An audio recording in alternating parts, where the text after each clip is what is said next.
Hello, hello, hello, hello. Welcome. Welcome back to Bloodborne.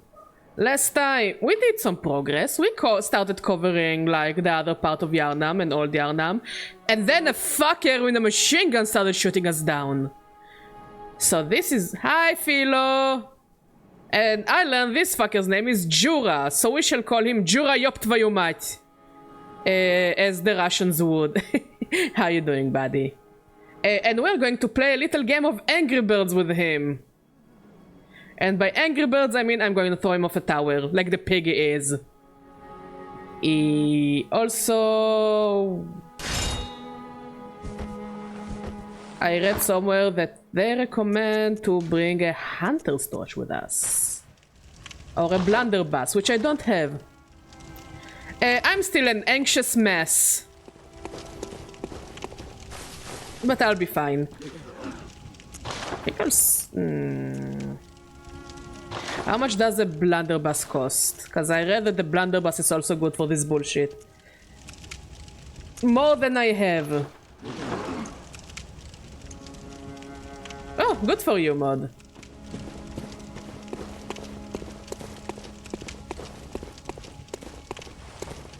Also, Philo, I did so many parries last night. You didn't... After you went, I did many parries last night. And by many, I mean one very good one. One very sexy one. Ooh, Philo and mod getting drunk. And yeah, because mod had a birthday last week, by the way, mod had a birthday last week. We went to a cute restaurant and we played mini golf and then we slept for the rest of the day. Because we were very tired. So this is why I stream a bit later. I'm also considering a bit. Yeah, you know, I love mod and I'm glad mod had to get his fun day. Also, our wedding anniversary is soon, and I have absolutely no idea what we're going to do with our wedding anniversary. But we'll find something fun to do with it. It's like in 2 weeks. So, yeah, my consideration. Hey, Havok, how you doing? So my current consideration is to leave Bloodborne for our long streams of Friday and Saturday. And for Friday and Sunday to play either more chill games or more indie games, because lastly late streams give me lots of anxiety. I don't know why. I don't think Bloodborne is to blame. But I have really big, like really big. I have some panic attacks every time I start streaming at the evening, so... I am kinda considering for those days of stream to just play a chiller game, maybe a small indie game, or whatever. And for the long streams to really just do like 4 or 5 hours of Bloodborne in a row. So, yeah. What do you guys say? Okay, let's go to Old Yharnam. Let's go and play Angry Birds with Jora Yoptvayumat. I have such a dirty mouth. Thank you, Llama. How are you doing, buddy?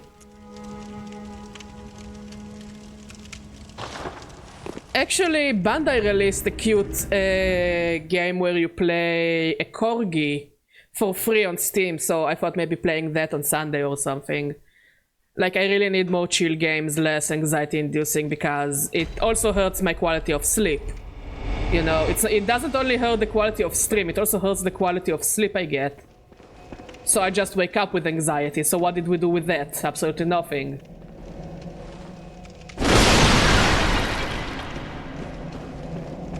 Jora Yoptvayumat, come here!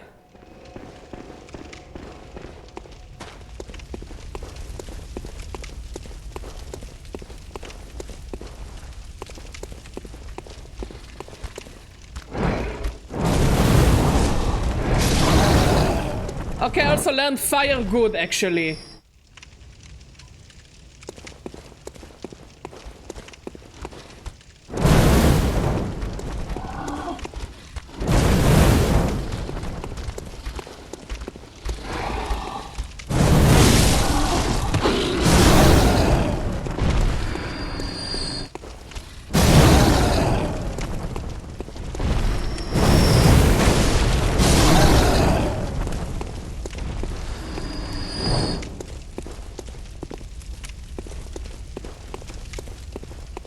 I think this is what Havoc meant, mod. Be gentle on mod. He is drinking, so it's gonna be a bit slow. Okay, he doesn't care about fire.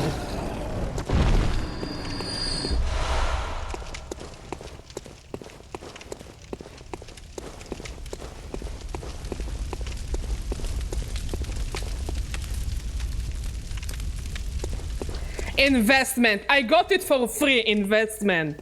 You make it sound like I bought that shit.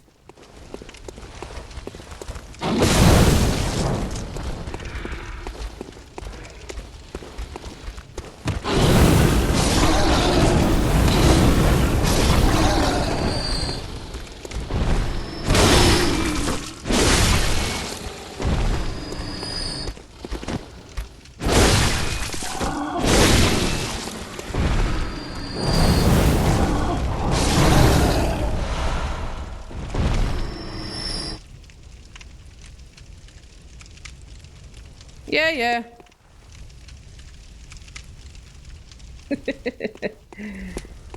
I don't know. I said I saw someone on Reddit who said that the shit kinda saved his life. From I don't know whom. Ah, motherfucker, how did you hit me? Son of a bitch! Juraj ob twoją mać!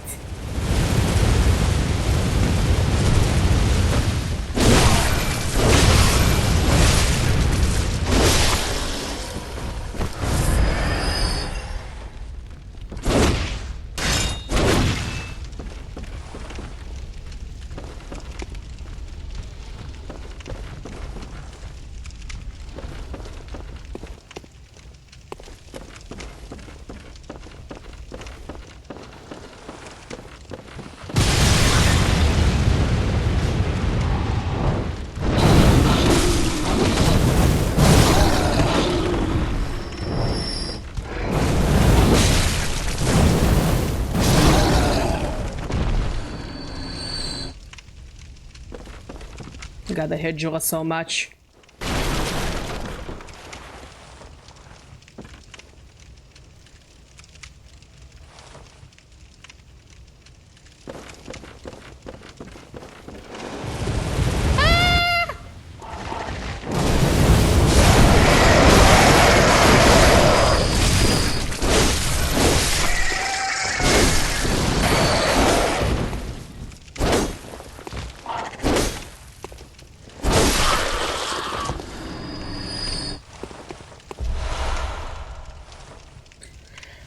So yeah, I saw someone who said that it kinda helped him.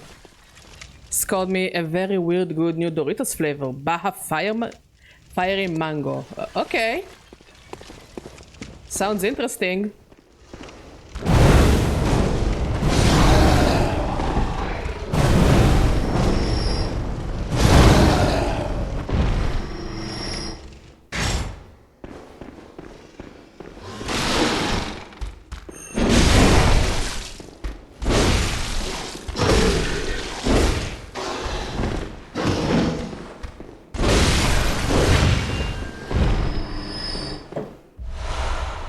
Okay, so here is the plan. We need to run towards the ladder.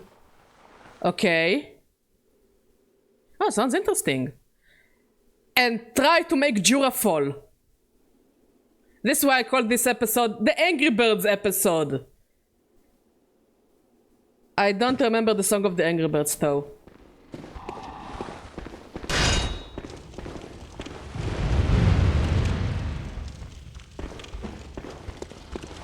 I wanna lure them to me.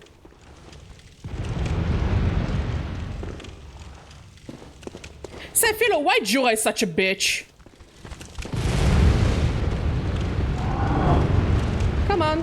on.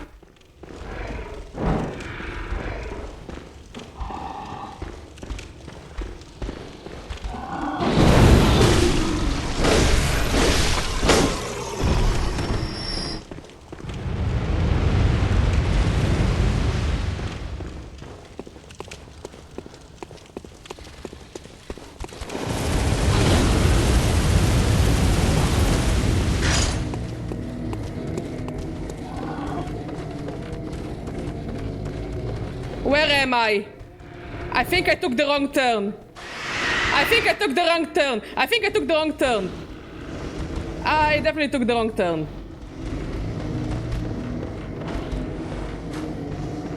I took the wrong turn. Fuck me. Yeah, I took the wrong turn. You want fries? You can throw fries into the oven if you want, mod. I don't mind sharing fries with you.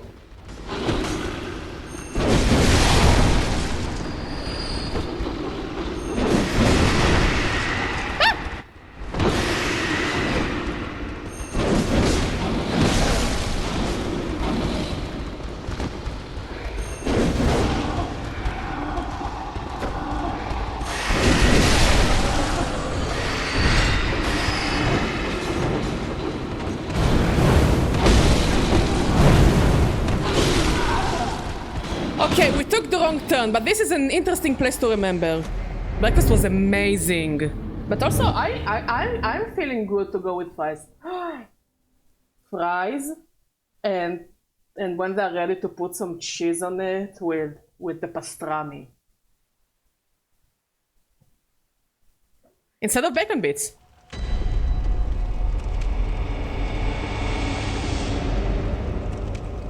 Okay. Okay, I had the right idea. I just took the wrong turn and panicked.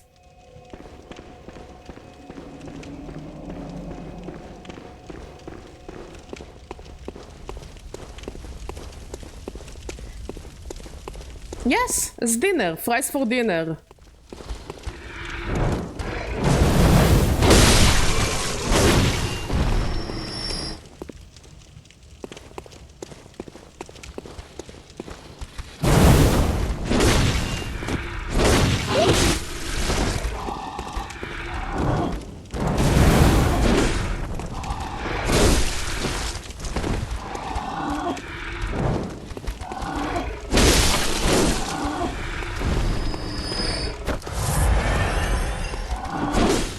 Question, Philo, as my Bloodborne expert for the evening. Okay? I see that those creatures are not big fans of fire. Fire bad, actually. How come they're not scared of this fire? This fire also looks kinda scary.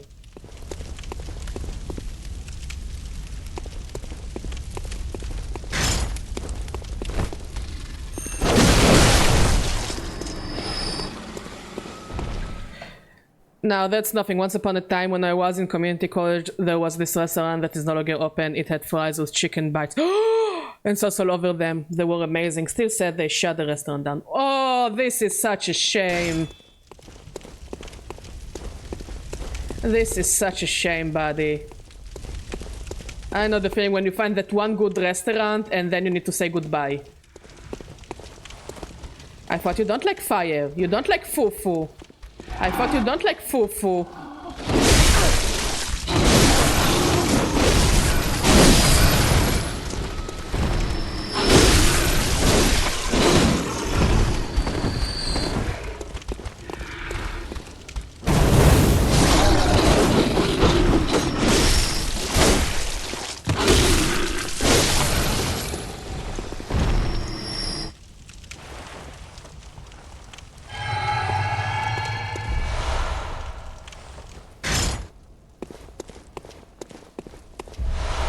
Tempering blood gemstones, that's a new one.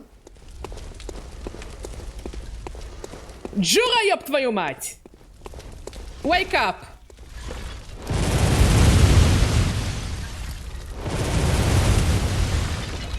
Now, I am considering, once I reach 700, to go back and buy a blunderbuss, because I heard the blunderbuss is also useful for this fight. Okay. We're doing it.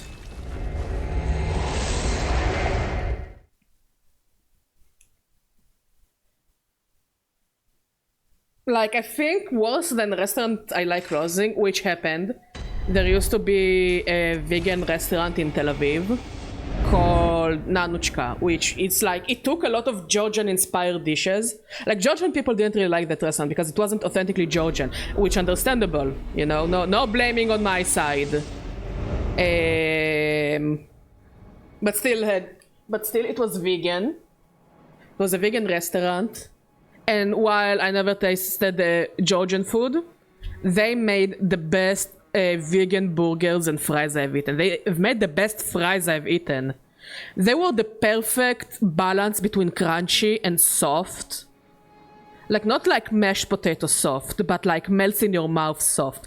I have no idea how they managed to cook potatoes to the point that it's crunchy, and as soon as you bite it, it just starts melting in your mouth. But it was so good. And they made like, they didn't use like Beyond Meat. They just made a patty made out of mushrooms, like really good, really fresh mushrooms. And it was so good, and the sauce was perfect. It was like sour and sweet, and the bread was fresh, and damn, why was it a Georgian restaurant? This should have been a vegan burger restaurant. It was so good. So yeah, I read that a blunderbuss is very, very, very recommended for this fight.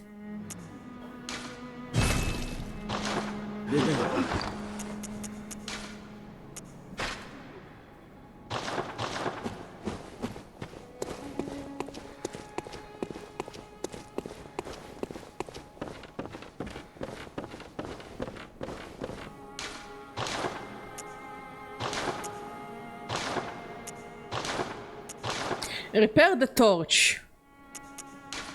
Sure.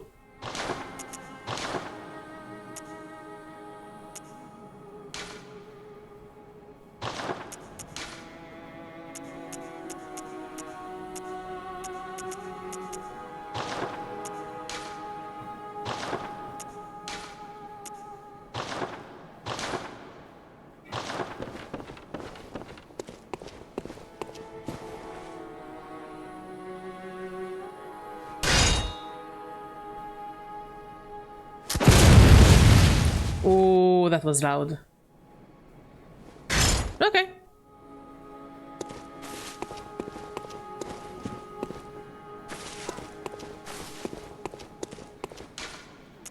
So yeah, I don't really get people who are like, oh yeah, vegan food no good. There is good food everywhere, as long as they make it good, you know. But yeah, if there's something that hurts more than a restaurant that closes down, which it does hurt, I think what hurts more is when you need to move to a different city or a country and say goodbye to one of your favorite restaurants. Like when we used to live, when I was a student, there was like a cheap burger restaurant called Al Capone, I think. And they would make cheap burgers, but they were so good. They were so good. It's like you would pay for a burger like really cheap, and then the extras were also super cheap. And they made some like cheese thingies, and they were so good. And the other one, it was a pizzeria that would make, like, they called themselves gourmet pizzas, but it was the only place I managed to find a surf and turf pizza in this country. And I love surf and turf pizza. Probably one of my favorite pizza flavors. So like on one side it was like pizza with like the regular red sauce and like really high quality prosciutto. And on the other side it was like a white pizza with shrimps. And it also was really good. Look, Badger just really likes good food. Badger is a sucker for food. Food is totally my love language.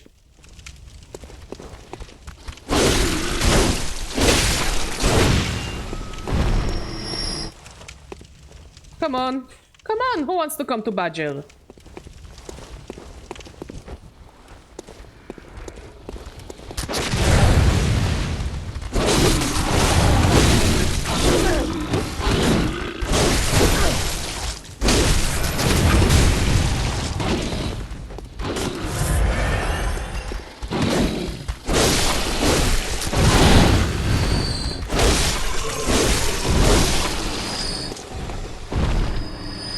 Yeah, I'm definitely more of a food person.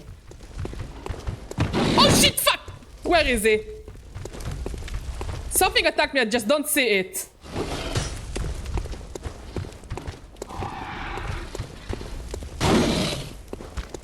I can't see what attacked me.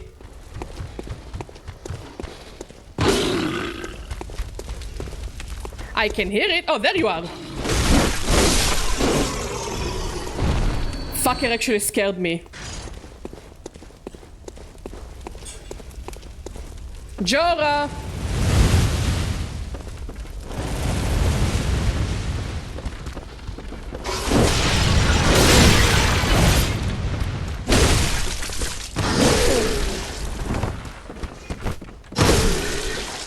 I should think you still have dreams. Well, next time you dream, give some thought. Ate my ass. Ever since those videos of people reacting to foods from other countries on YouTube? No. Like, sometimes those videos are really cool, sometimes those videos are really cringe. Like, they don't really add anything. There are just a few people that I really like. There is this one girl that she generally, part of her work, I guess she's a singer or something. She travels all around the world and she actually gives some of the most interesting food takes. And there is this one, she's Asian, but I think she lives in France with her boyfriend. And she also goes to interesting places and eats food. The rest are all like, look what I eat in a Korean convenience store. Look what I eat in a Japanese convenience store. Look what I eat in a Russian convenience store. I don't give a shit. Go to a good restaurant. Go to a fucking good restaurant and give me a good food review. Look at all this ice cream I bought. And...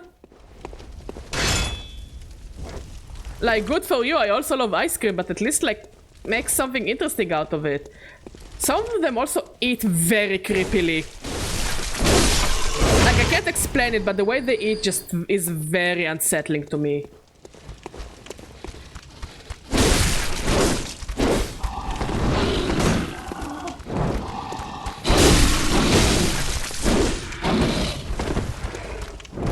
Fufu! Yeah, you don't like fufu.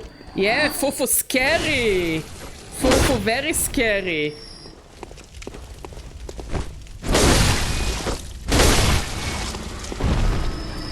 Motherfucker.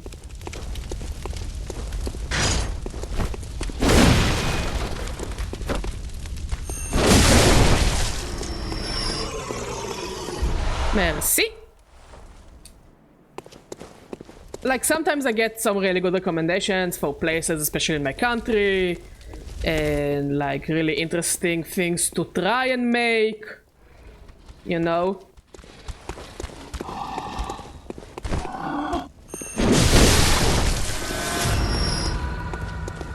I'm going back.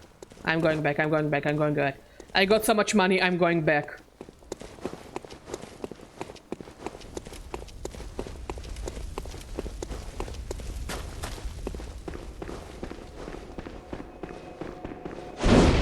So basically what I need to do with a Jurat Yoptvayumai is to run, and then stab.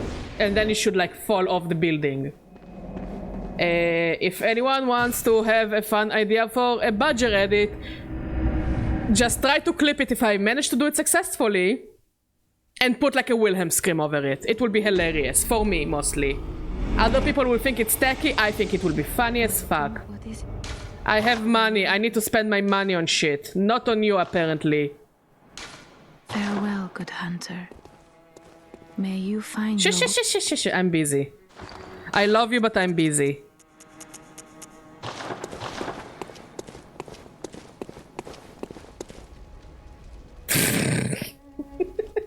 I mean, if anyone here is a good editor and he feels like they wanna do the shooting star meme, go for it.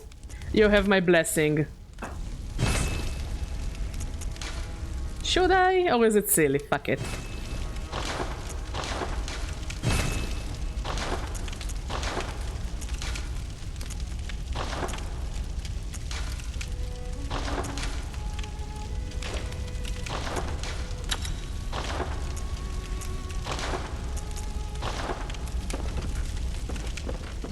Dun, dun, dun,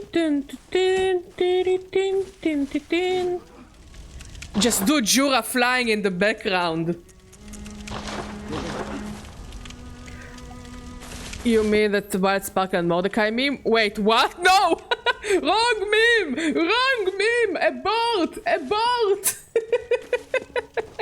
Dun, dun, dun, dun, dun, dun.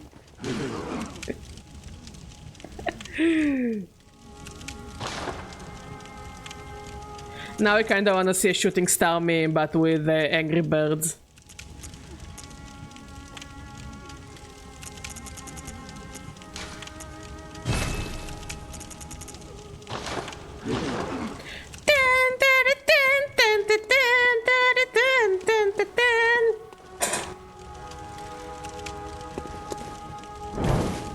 I wish I could just set things on fire for the shits and giggles. I love those messengers so much.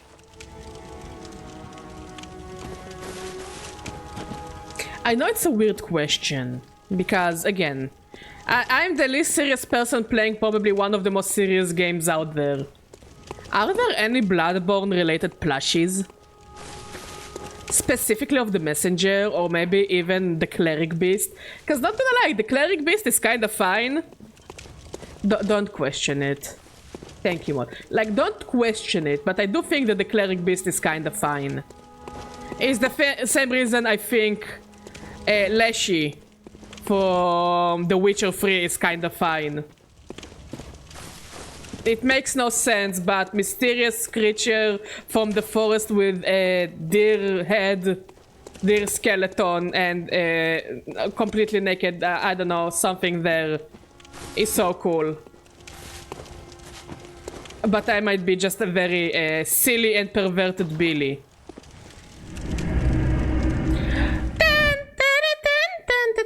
Oh, Mod found something. Yeah, this is also cute. They're all... Are they, like, official? Oh. So Mod found a doll of the doll and one of the basic hunter gear, which I think is kinda cute.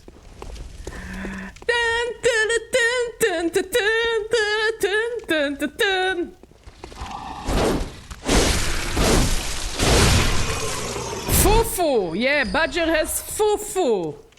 I have discovered fire! I thought you don't like fufu. Yeah, fufu scary. Fufu scary. Wait, Mod, I'm in the middle of a fight.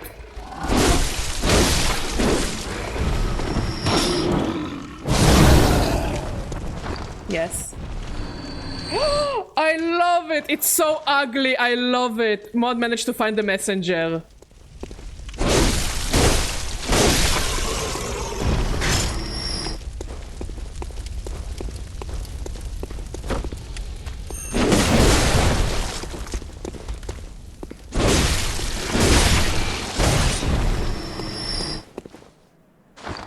Yeah, I'm looking. Oh, this is so cute. I love the little hats. Wait, we can get a top hat? Wait, I think I saw that you can get the messenger's a top hat. How do I get the messenger's a top hat? I have a top hat, they deserve a top hat too. I honestly genuinely feel like I'm something out of like Oliver Twist. Like a bloody version of Oliver Twist, but hey, Oliver Twist is Oliver Twist.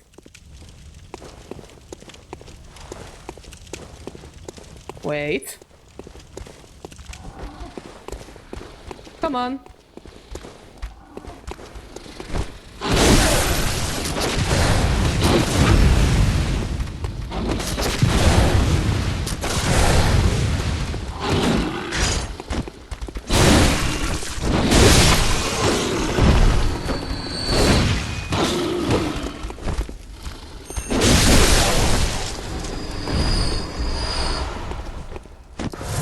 Yes, Mod?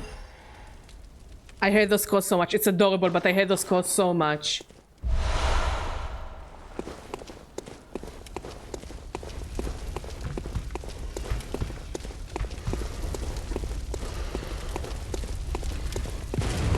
Ah, Jura!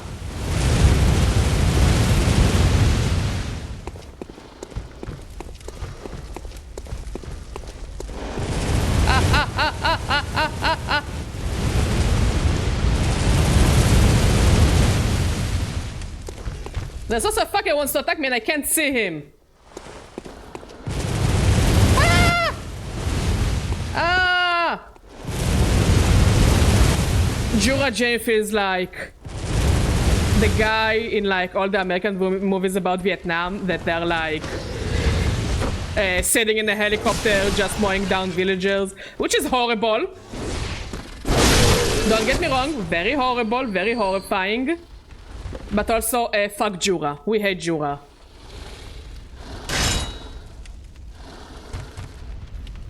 I hear something and I can't see it and I hate it.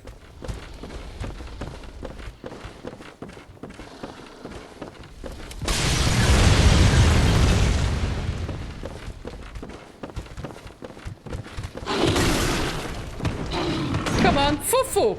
Fufu, don't you like Fufu? Fufu! Yes, Fufu!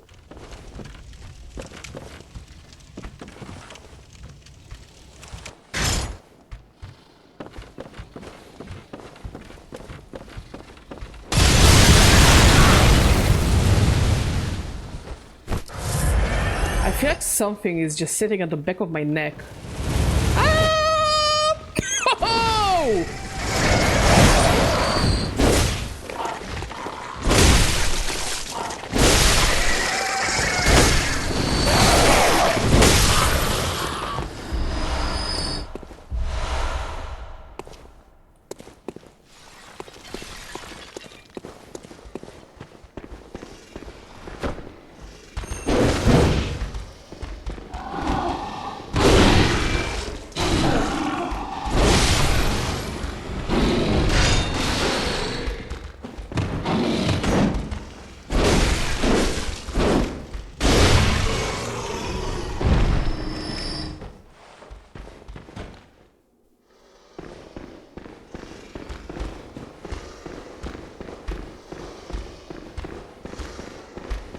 Come on, you wanna attack me?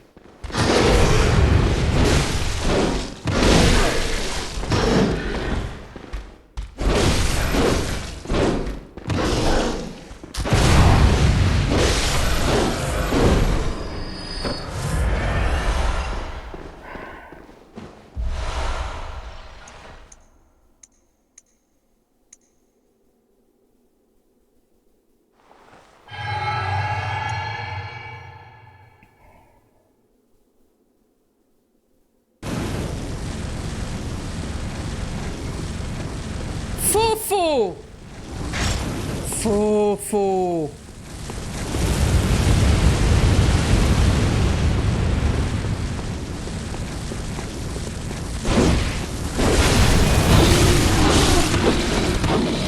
Move, damn bitch! Move!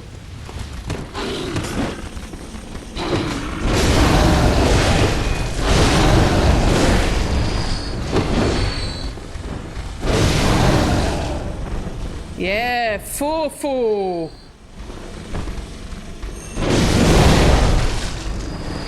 Fufu!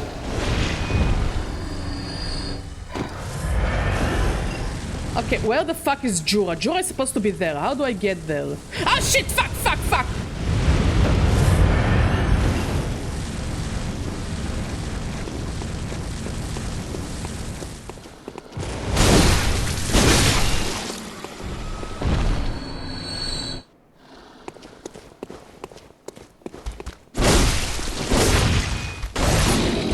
Come on, come here, come here, come here, where Jura can't find me.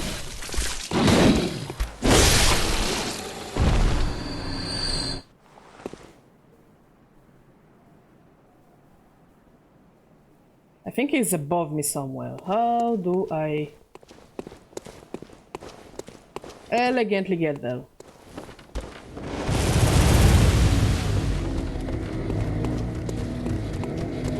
Oh, I found it!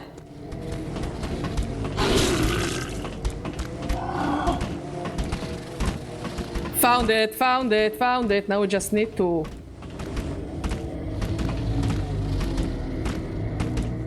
It can climb?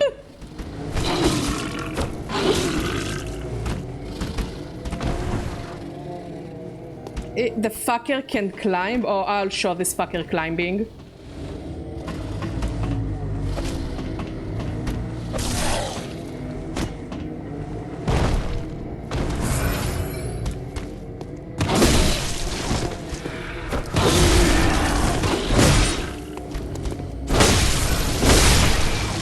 I didn't know those fuckers can climb.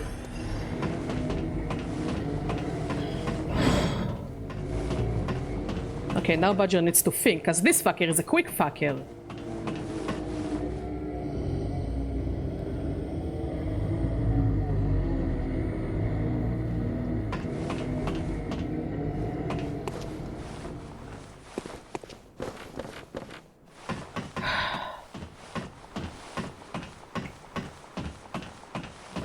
Oh, I feel my heart is just beating so fast.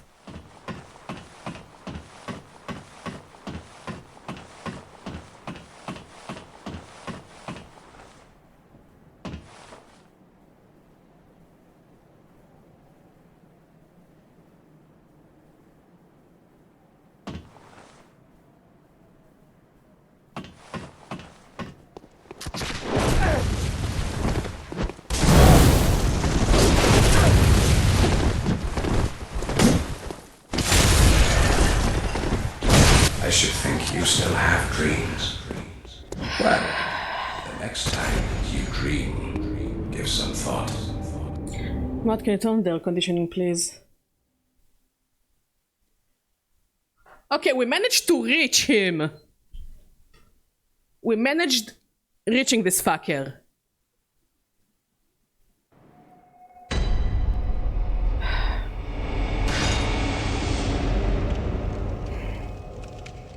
Now I'm thinking.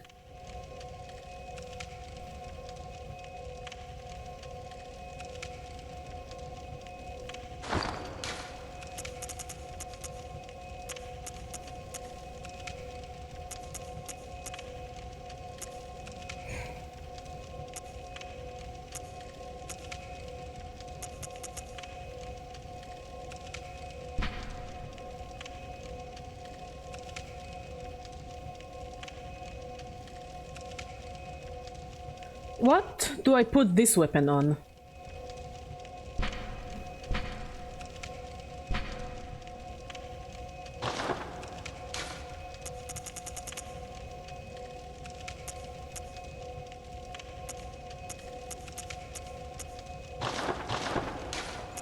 I need to think. I need to think.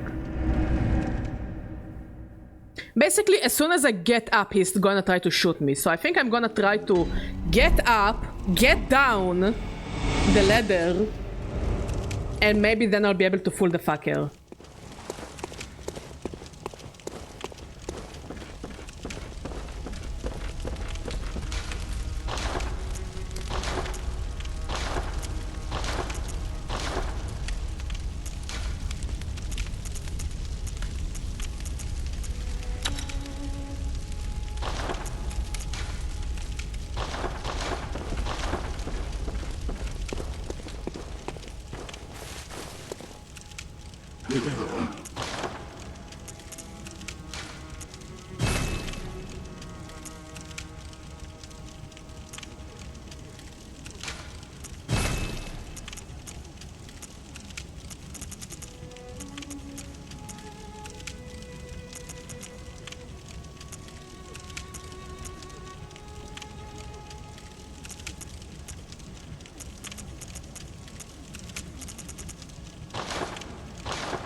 Well, we need to keep on trying.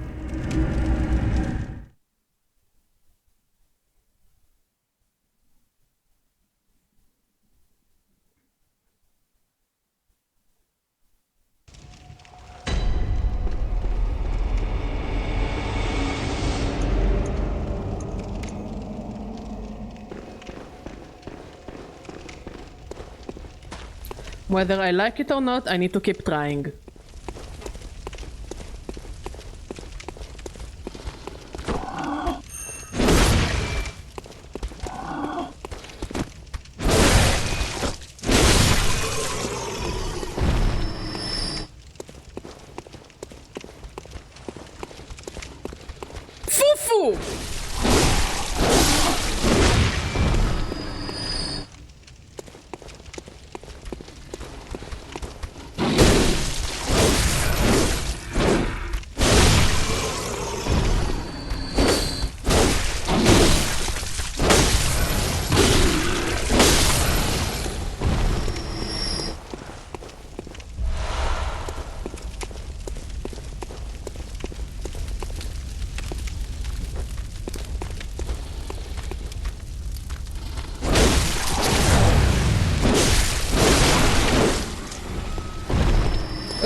Creepy.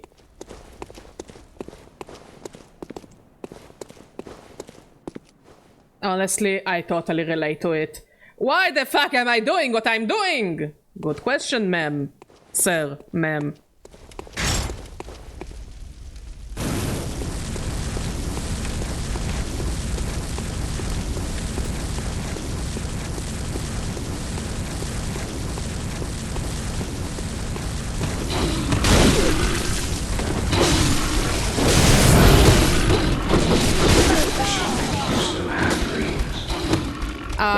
I did the stupid decision.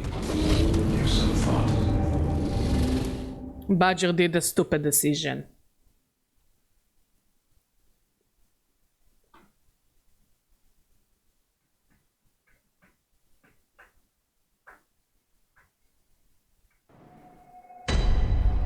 Now my question is for Bloodborne veterans, if they're still in chat. Should I really try to go for Jura?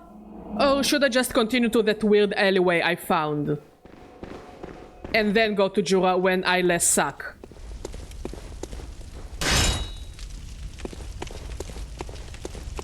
As in, when I suck less.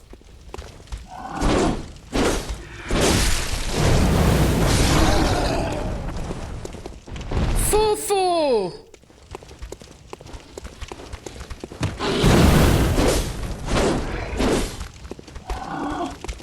Come on, you wanna attack me? Attack me! Foo-foo!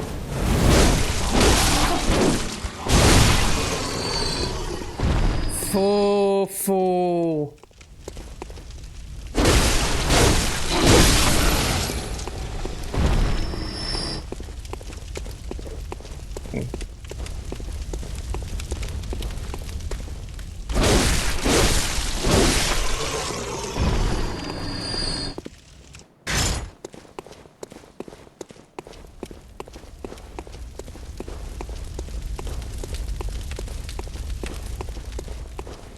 But yeah, anyways, I think what I learned from this game is Jura yopt vayumat. I regret nothing. I fucking hate him. All my friends hate Jura yopt vayumat.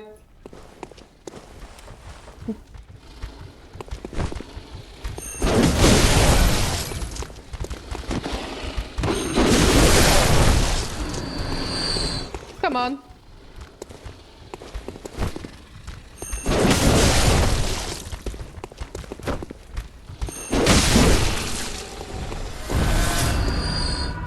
I'm actually considering going back. Fuck it, we're going back.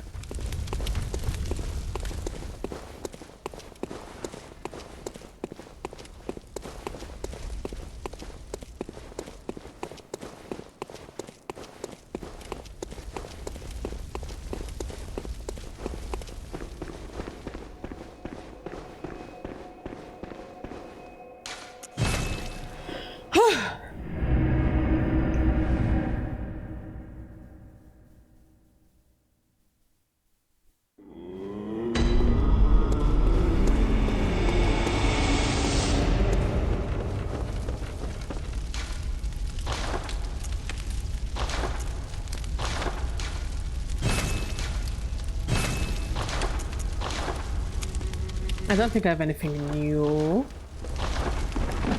And I can't level up yet. And I don't have anything interesting to sell, I think. At least nothing I want to sell. Like, I kinda wanna keep all my weapons. It's a collection. I do want one of those. At least one.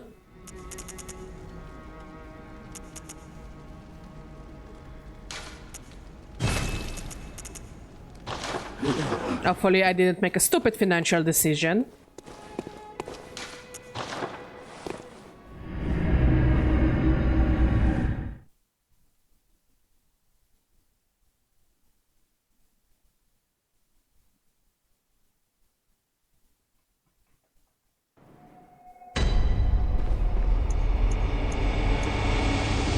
Oh, I forgot to put my...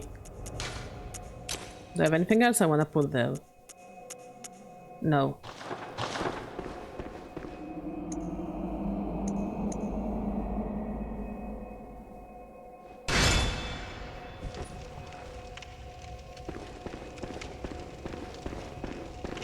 At least the torch is not like a one-use item, you know, that you need to get more torches. Ahem, D&D.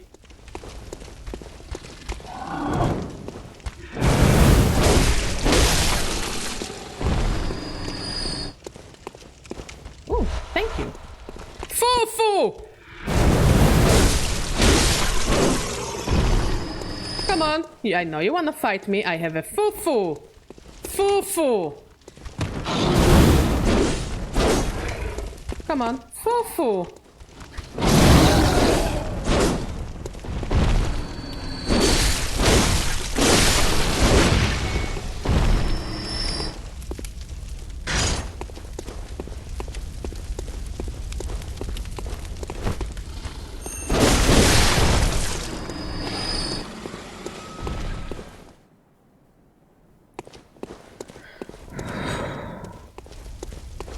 Also, if there's one type of merch I do kind of want of Bloodborne, that's matter my opinion of the game. So far I like it though. It's definitely the art books. Like, but if you want to see something really cool and impressive, look for the Bloodborne and Dark Souls art books. Those are probably the most beautiful art books I've seen in my life. They're actually taking the art book seriously. And not just like something kind of a small gimmicky thing.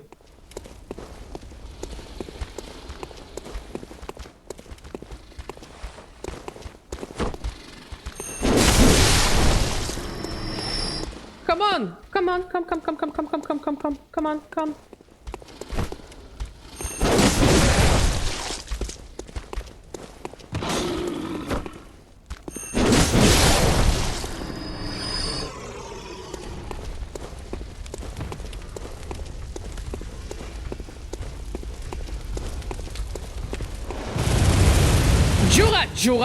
Jura.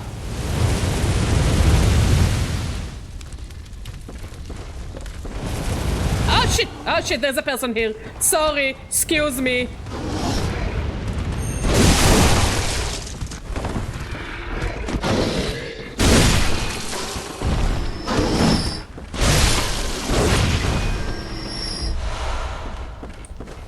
Okay, so far so good.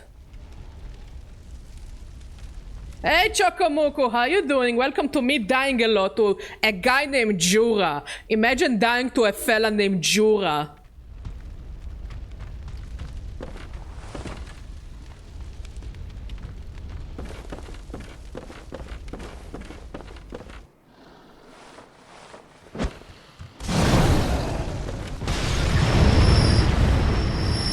Did I win?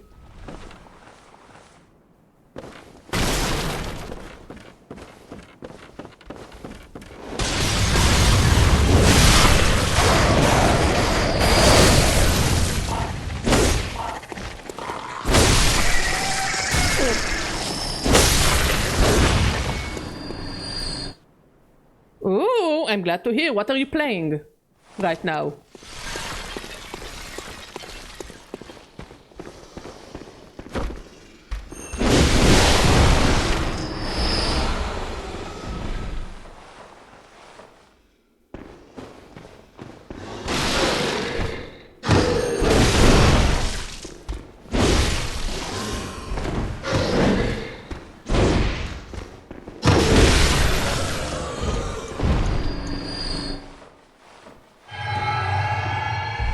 Convenient. What kind of games do you like?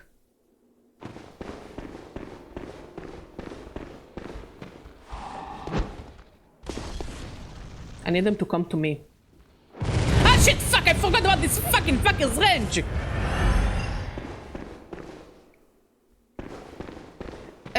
Look, I mostly play Atlus games on my Switch.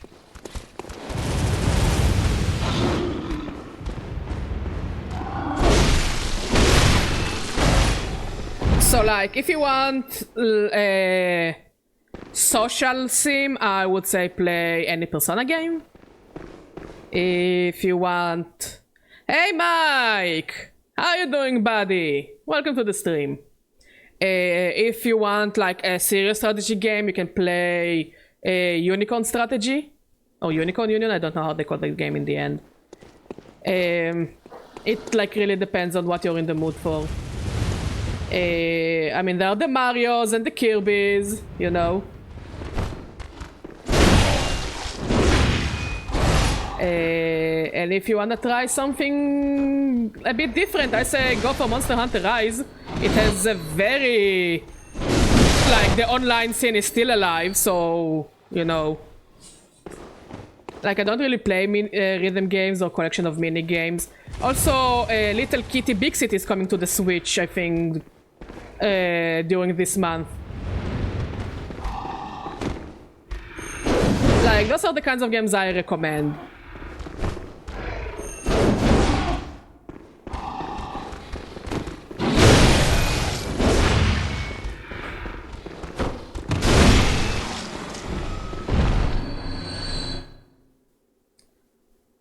So go for it, get Monster Hunter Rise. I think it every now and then goes on sale with its DLC, Monster Hunter Rise, what is it called?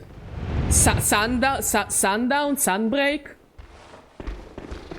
So yeah, this is really cool. Or if you want Monster Hunter for dummies, like for Badger, you can always try and get into Monster Hunter Stories. 2 already came out like a long time ago. Monster Hunter Stories 1 is coming out soon. Like, to almost all platforms. So, Fuga is one of those games that every time there is a big sale, you can get it for, like, I wouldn't call it dirt cheap, but you can get it for at least the highest discount I saw in it is like 60 to 70% off. If price is the issue.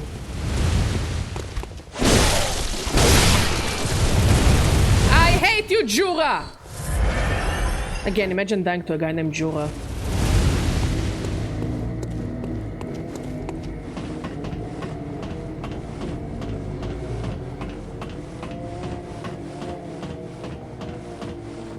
Oh, congrats, Chakumuku, I'm so happy for you.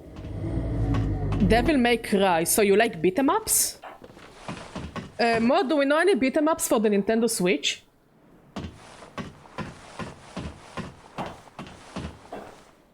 Skullgirls and Guilty Gear, that's cool. Not really my cup of tea, not gonna lie. I'm not really into fighting games. Used to be really into Tekken. But if you want a fun fighting game, you can try Pokken. The Pokemon fighting game, which is really good. And I think the online scene is still alive for it.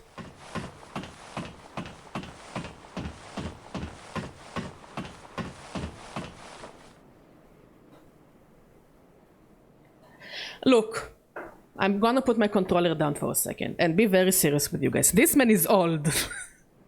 Okay, this man is very old. He is getting older by the minute. I can just outwait him until he dies of old age. It worked in Metal Gear Solid, and Metal Gear Solid is a good game. I can just outwait him.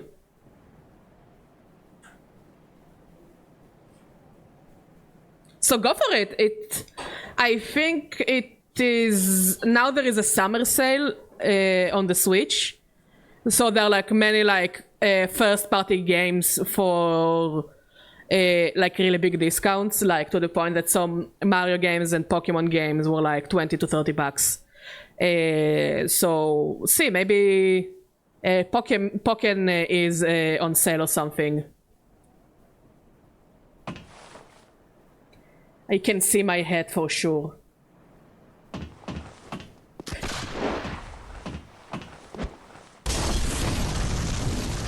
Okay, that was incredibly stupid. Now what? I really want to get into Metal Gear, but also I suck at those kinds of games.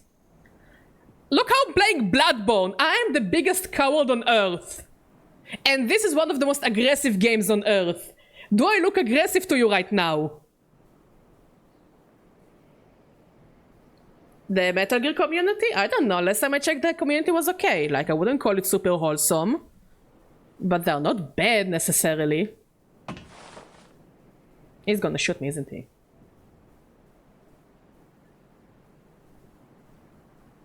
I can just outwait him until he dies. He's an old man. How long does he have until he dies? Fuck it.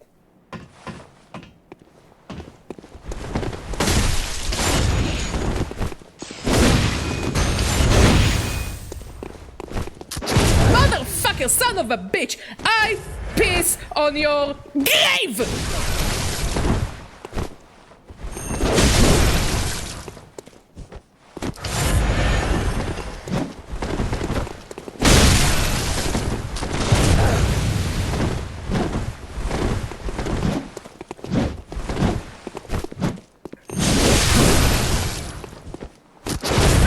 Son of a bitch!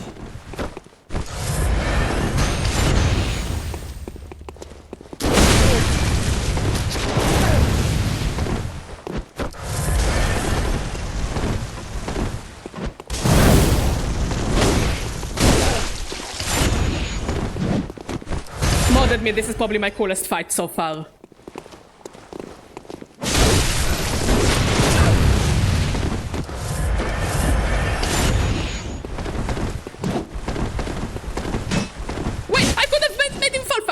Fuck.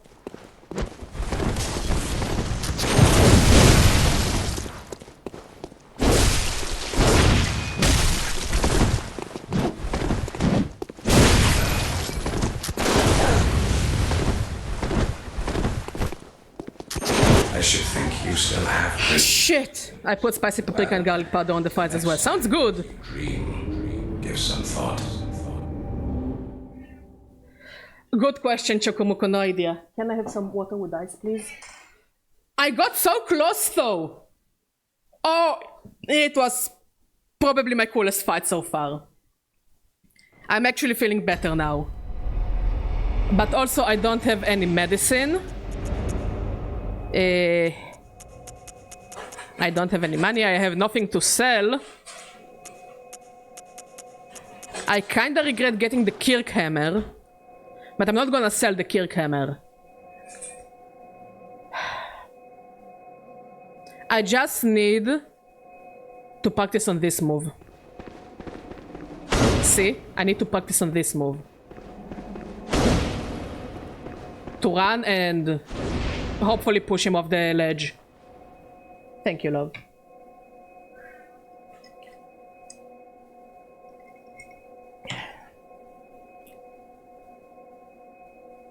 Bloodborne? It's fun. It's hard. It's so hard.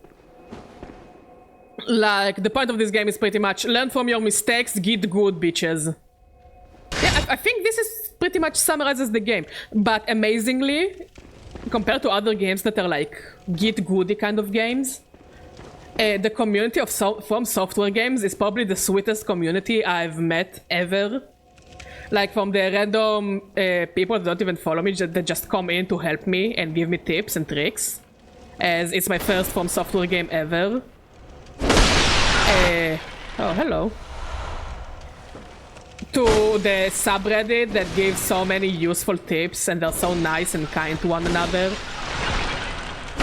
Like, it's probably the least toxic community I've seen online. Oh, that's cool. Also, you can play Diablo on the Switch. Like, if you're into RPGs. Not the new Diablo, but hey, Diablo is Diablo, you know.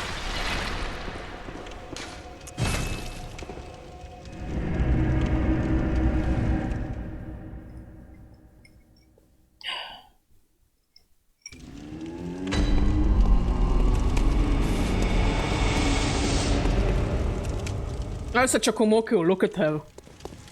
Isn't she just beautiful? Isn't she like the most beautiful lady you have ever seen in your life?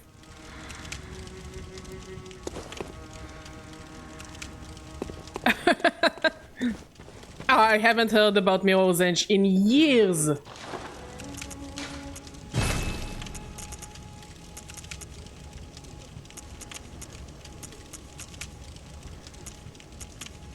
Like, unironically.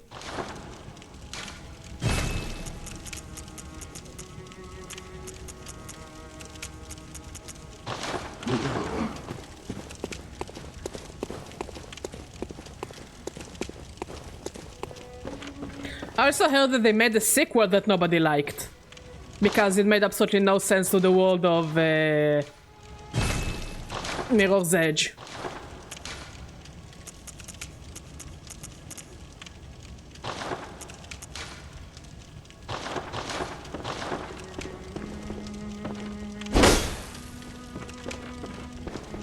She's so beautiful! I told Mo that, and I think I said it on stream as well, I really want to commission someone, or to buy, if it's official, as official merch, her shawl. I am obsessed with it. Look how pretty it is. Wait. I have an item.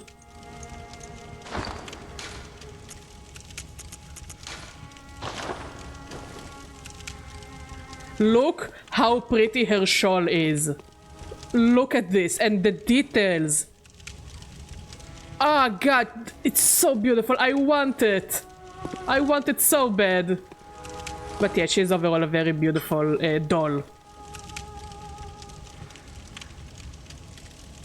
I hope the main protagonist Mirror's Edge gets hit with a brick and dies affectionately.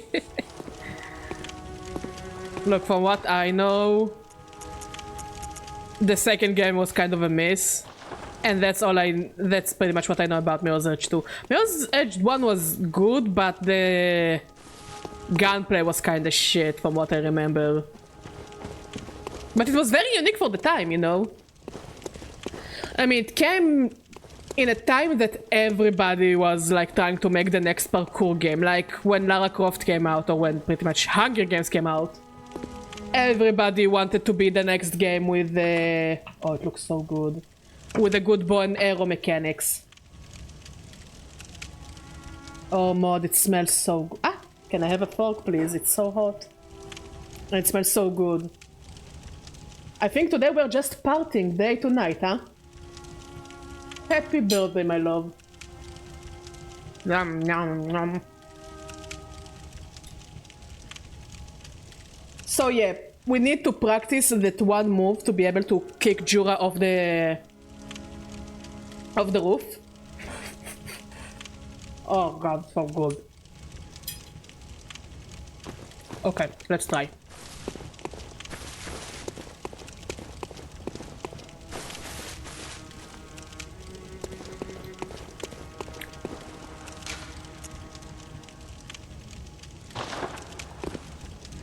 I mean, it's Ubisoft, so yes, they are kinda stupid. But for completely different reasons.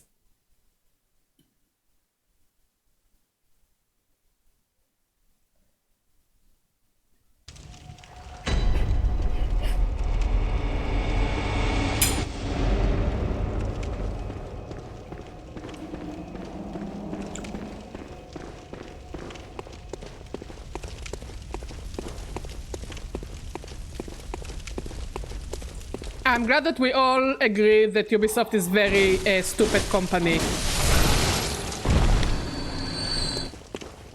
Fufu! I got fufu!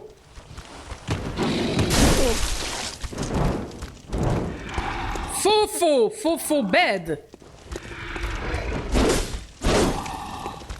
Come on, get closer.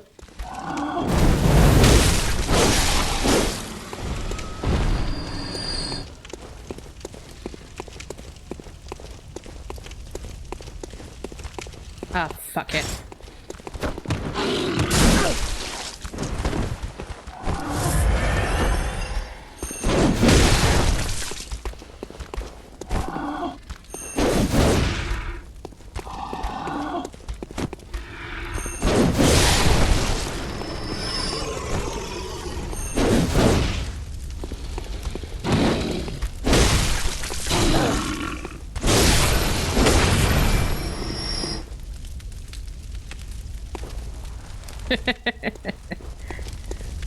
Yeah, Ubisoft is just...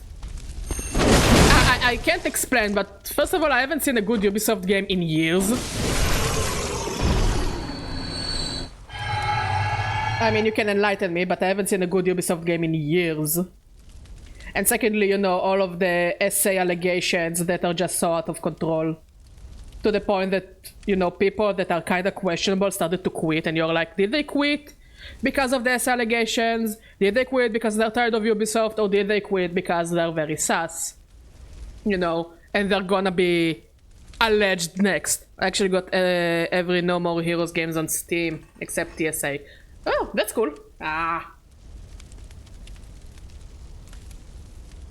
Mod. This was such a good idea. The French fries.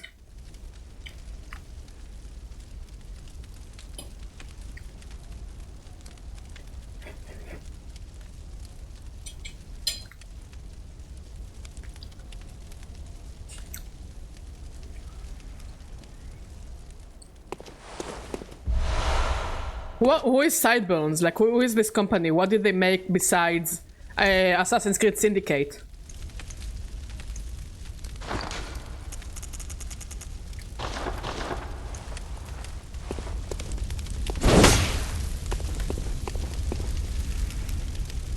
Oh, okay.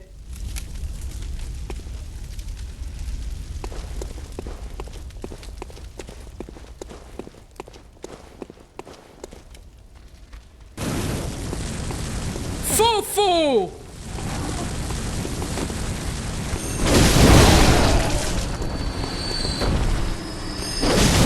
Foo-foo!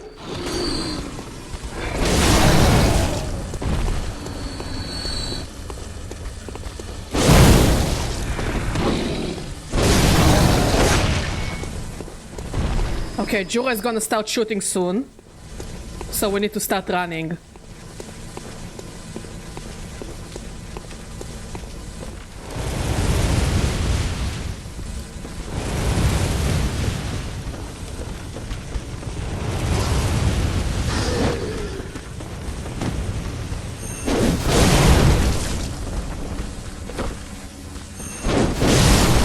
You know, I'm starting to understand what people say when they mean that the camera is your biggest enemy in this game.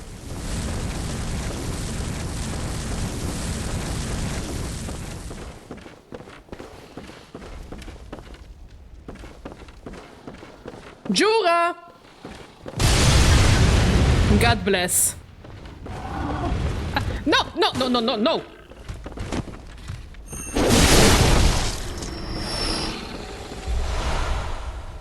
Shit, shit, shit, shit, shit, shit.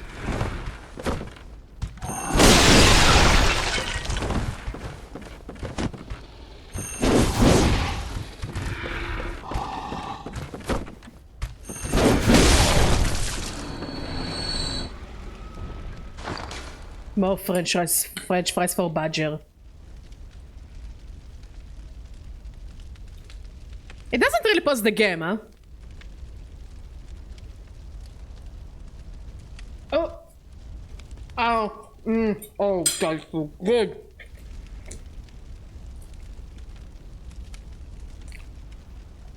Wait for it, Chakamoko? Like, there's no problem using games from an asset store, but still.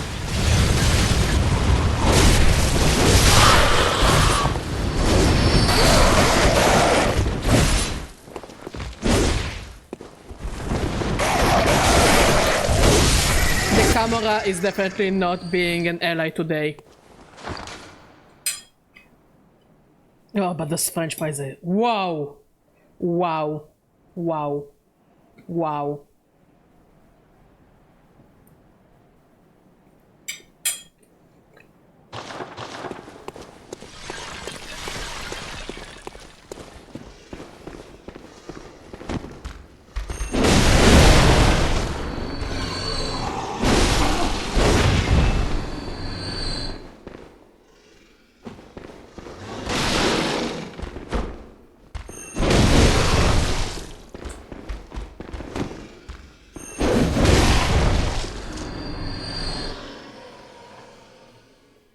Oh yeah, mod like put some...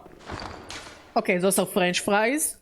With cheese, with paprika, with garlic powder, with salami. Okay, it's all melty. The oil of the salami is on the French fries, so they're super meaty. So yeah, they're so good. Oh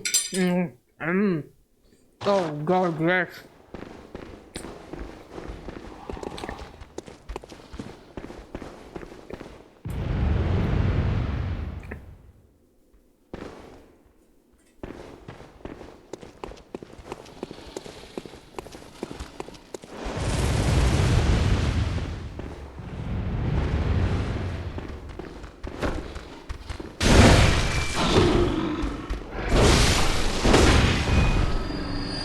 You know, I never had mac and cheese in my life, which sounds weird. Sounds like something I should enjoy eating.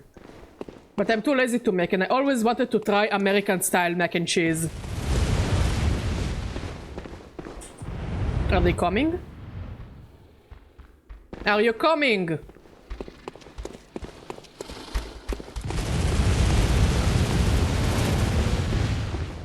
There we go.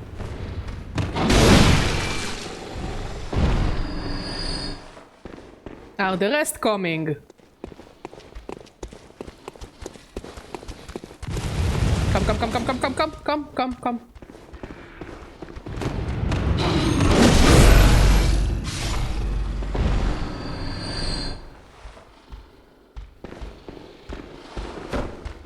Actually, for breakfast, Mod and I went to a little brunch place. It's actually kind of a wine place, but on Fridays they offer a brunch. A breakfast brunch kind of lunch. So I had Eggs Benedict, which I'll say it like that, it was good, but they're not the best Eggs Benedict I've had. And I don't know what Mod had, but it looked amazing. And we had like arancini balls made out of mushrooms. And basically, we had really good food. And then we went to play mini golf, and we were very romantic, and we had fun because I never played mini golf. And then we came home, and we finished the birthday cake I got Mod, which is a triple chocolate, kind of an ice cream cake. And then we came home. We slept. We slept and we slept and we... Oh, I can't stand children. Here is a vent. Okay, I'm going to use it to level up. Fuck it. So Mod and I were, you know, playing mini golf and we had fun. You know, we were laughing, we were being silly, we were being disgustingly cute together. And to one of the courses, a child came and he tried to like... He started playing on our course, not saying anything, not asking anything. He's just standing, puts his ball and starts playing. And another kid started just running after our balls and just staring at us playing the game. And I'm like, Jesus fuck, where are your parents?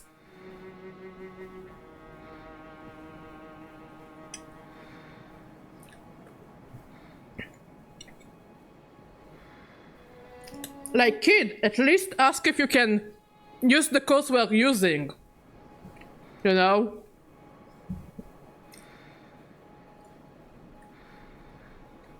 But like, he just put his ball and started playing with us, and I'm like,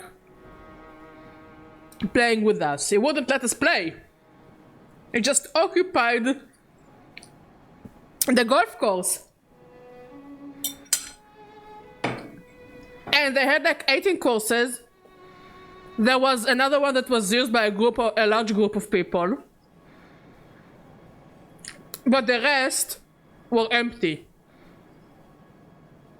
16 out of 18 courses were completely free. And this kid wouldn't stop bothering us. Jesus! Welcome. What is... Very let...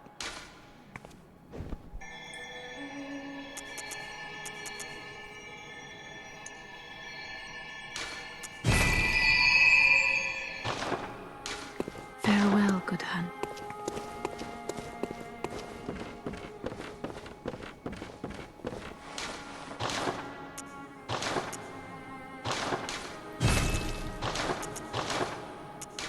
Like, yeah, I know it's a mini golf course, of course there are gonna be children there, but I also expect there to be parents keeping an eye on the children.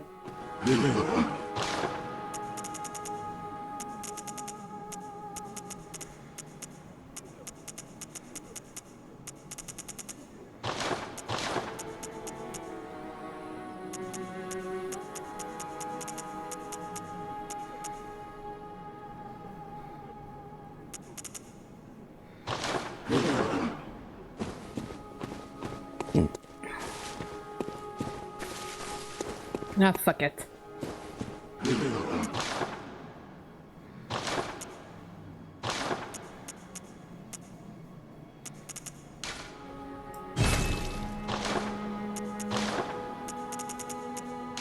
Ooh. I think I'll take more blood vials.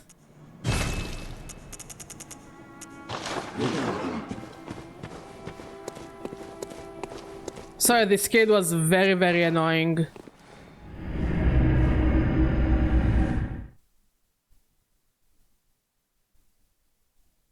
And the worst part, okay, the kid just started flexing for absolutely no reason. He's like, oh yeah, I did this cause like this and like this. And I'm trying to be nice, okay, because we're in public and I can't hit the kid with a golf club, you know, because it's unethical or some shit like that.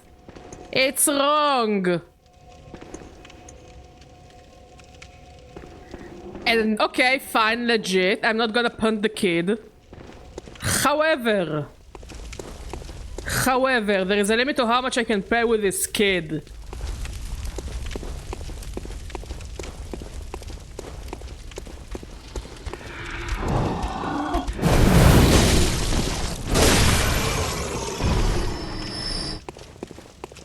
Ooh, nice. But yeah, then we came home because I started feeling a bit wheezy. And we drank coffee and we slept up until the stream pretty much. And now I had some of the best fries I've had in a while. Come on. Fufu!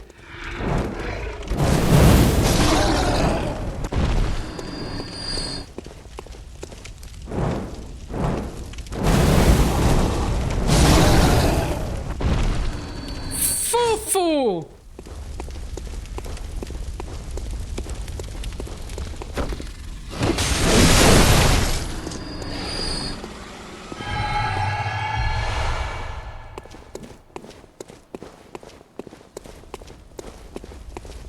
Like, I think as I got older, I became softer towards kids.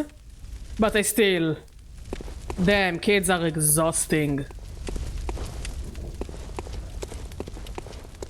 I don't know, what do you say, but I think I got softer, no? As I get older. But I also get tireder.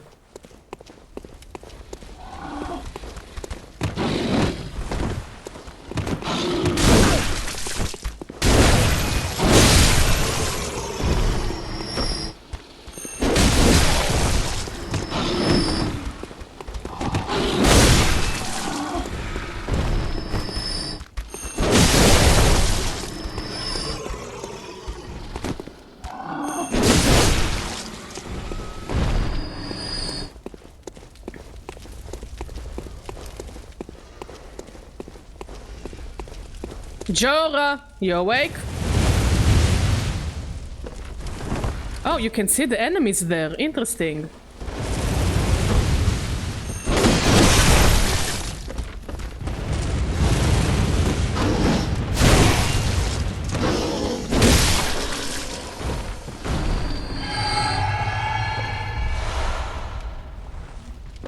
Anyways, Chokomoko, how was your day? Only hearing the old people complaining about their day and about the kids on our lawn.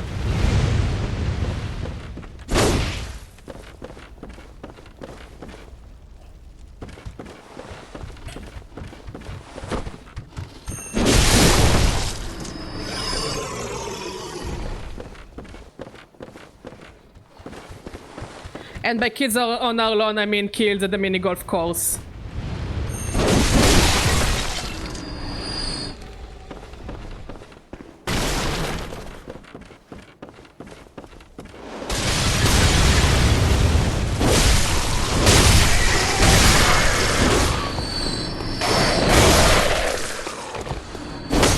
I think I killed all the crows? Yes, yes I did. I fucking hate those crows. Like, the plush you showed me mod is very cute. But fuck those guys. Ugh, one of them is still twitching.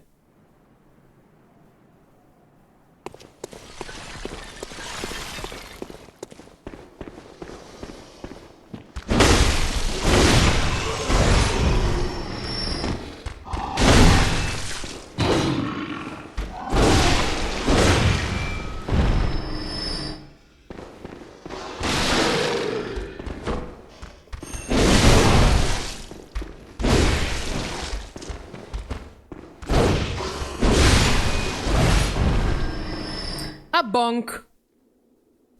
I'm sorry, Philo, but they're annoying. Come on. Philo, how do I kill Jura? Or should I kill Jura or should I go back for a while? Until I'll be better to kill Jura. I really need the Philo wisdom of how to deal with Jura Yoptvayumite. Hi, hello. Follow me, follow me, follow me, follow me.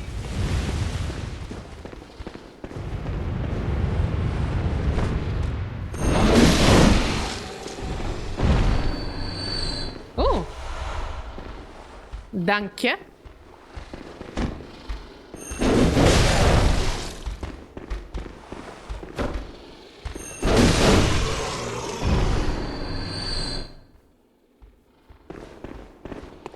Follow me, follow me, follow me.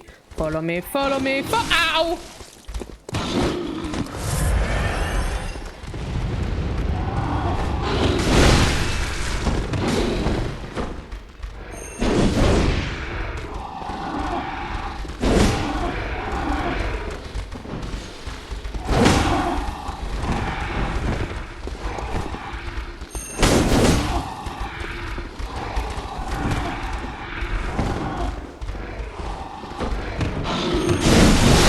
I am a hunter, clearly. I am a hunter being hunted by a fucking boomer with a machine gun. And yeah, I do generally feel like we are in a Vietnam movie.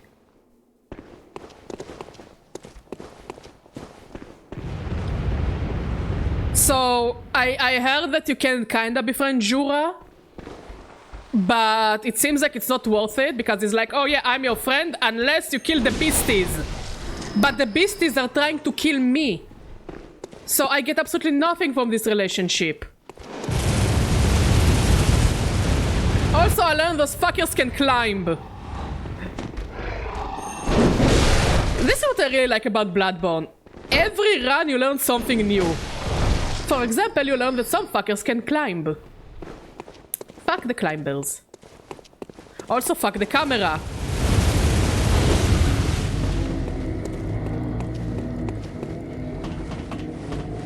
Yes, how do I kill him?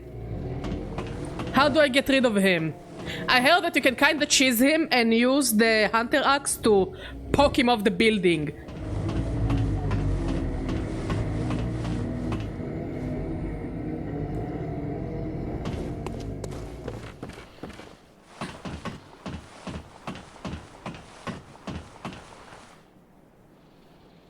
Okay, I'm going to take like a 2-second restroom break. And then we're going to try and kill Jura. Philo, please tell me, like, this is probably the best way to poke him off the building. Because I managed to get him to like 50% health just by poking him a lot. Because I couldn't get to time the pokey bit. So I'm going to go to pee and I'll be back in a jiffy.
And I am back.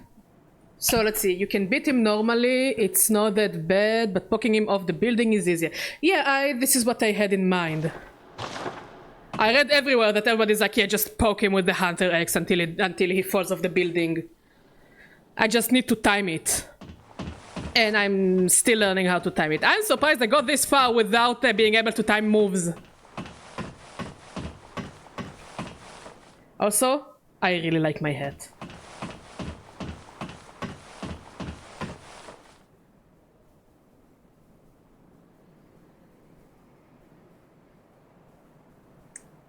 Philo, can't I just wait him out until he dies of old age?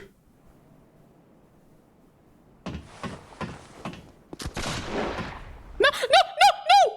I should think you still have dreams. Well, the next time you dream, give some thought.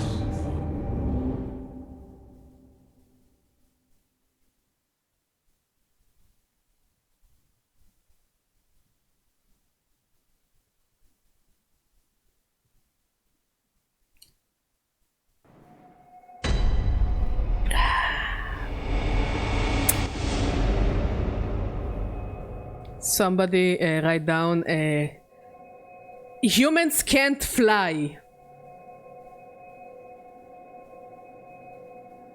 Yeah, I learned it the hard way.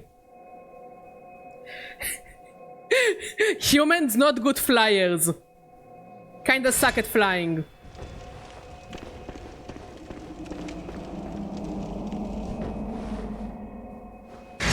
Yeah.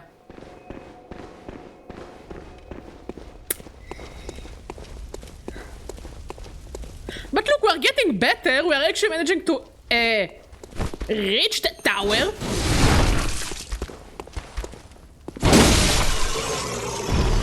Yeah, we actually managed to reach the tower. Alive.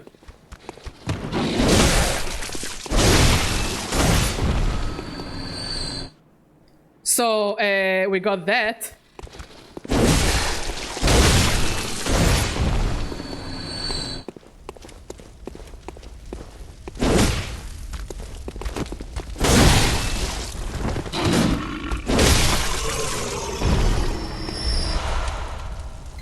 Look, I'm taking any W I can in this game.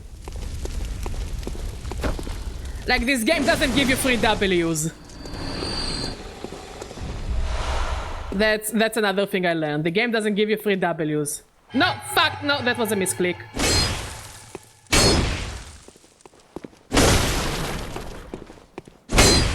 Now, what is Jura's issue? No, seriously, I wanna ask, who hurt him? Why does he think he can stand on the tower? The fuck is that?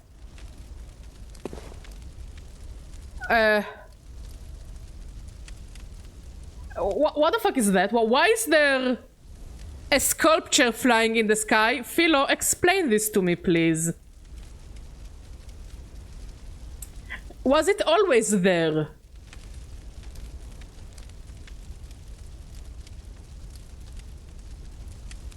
Mod, you see it, right?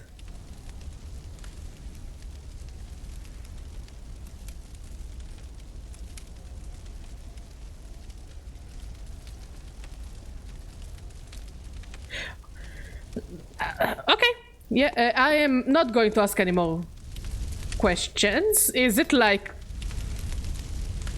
I guess it's not like intentional, and yet I find it both ominous and hilarious at the same time. It feels like something out of a Shin Megami Tensei game.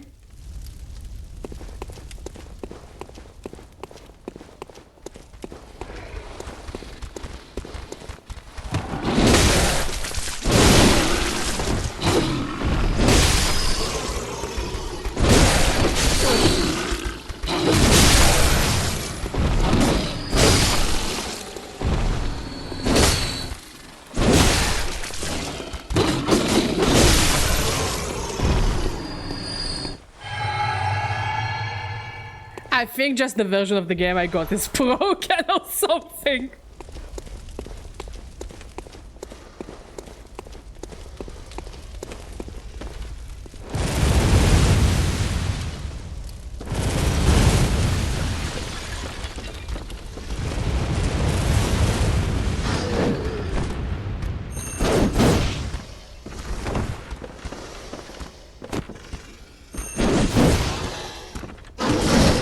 Wait, he's stuck in the hunter's dream?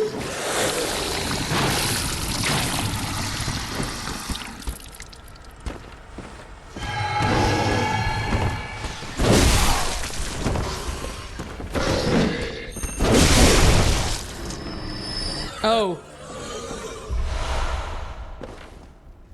Okay, sucks for him, but why does he need to be a dick to me? What did I do to hurt him? Hey, Yura!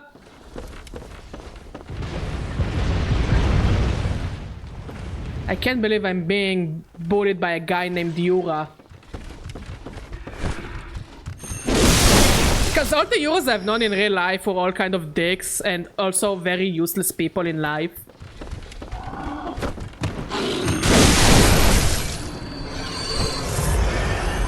Oh, okay. But in my hunter's dream there is a cute lady and I'm happy.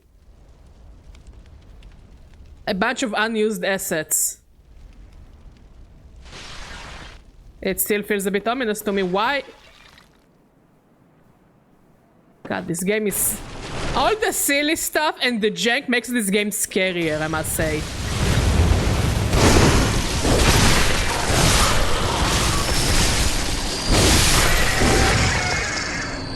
No, really, all the jank and the unworking stuff make the game scarier.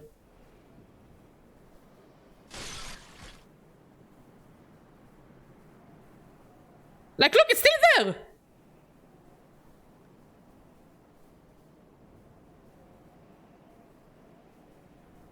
It really makes me uncomfortable, not gonna lie. It feels like something ominous is going to happen. And by ominous, I mean Jura kicking my ass again.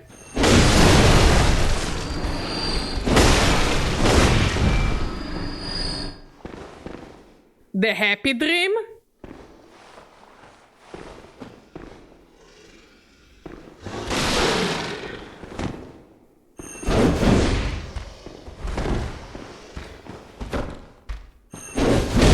The happy dream is the final boss that is going to be scary? Like, is the game going to take like a Silent Hill 4 The Room approach of making your safe world not safe anymore? Or is it like the final boss who is just an eldritch abomination?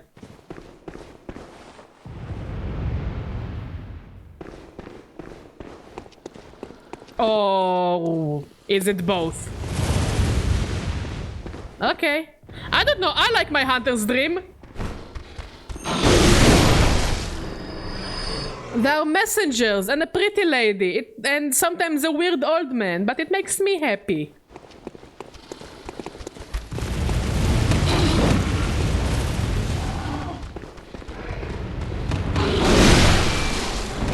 Oh, that was cool!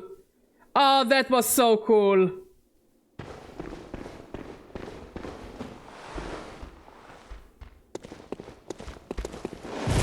Shit, Yura! Yura, you piece of shit! So, wait, why does Yura walk with the beasts? What did he want to eliminate the beasts to maybe wake up from the hunter's dream? Okay. Like, I don't mind spoilers. I know it's weird, but I don't really mind spoilers! Fuck you, Yura! Fuck you. Honestly, every Yura I've met in my life was a piece of shit. Or, like, completely useless person.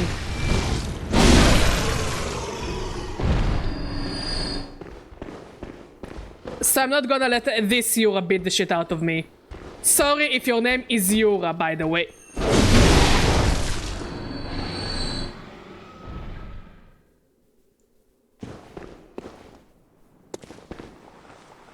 Okay, that's good to know.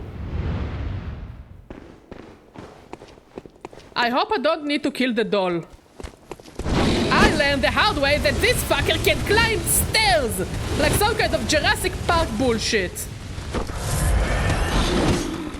Okay, if I don't need to kill her, I'm happy!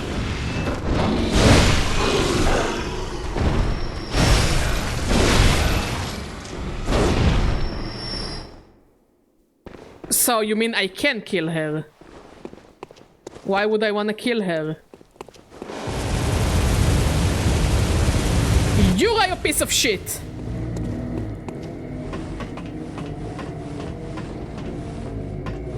Also, there is this fucker that I dislike a lot. Okay. So there is this motherfucker that I don't really like. Wait, he has only one walk cycle. He walks in squares. I guess. This is so ominous. This is so ominous.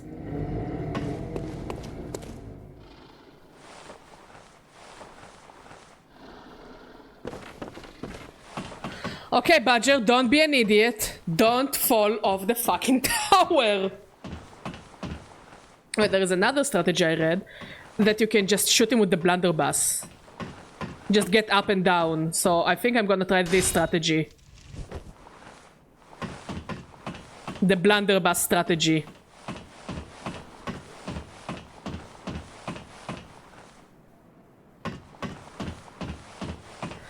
Another question. If I'll use a blue elixir, will he see me going up the tower? Because I can go and try and farm for blue elixirs if it means that he won't see me climbing the tower.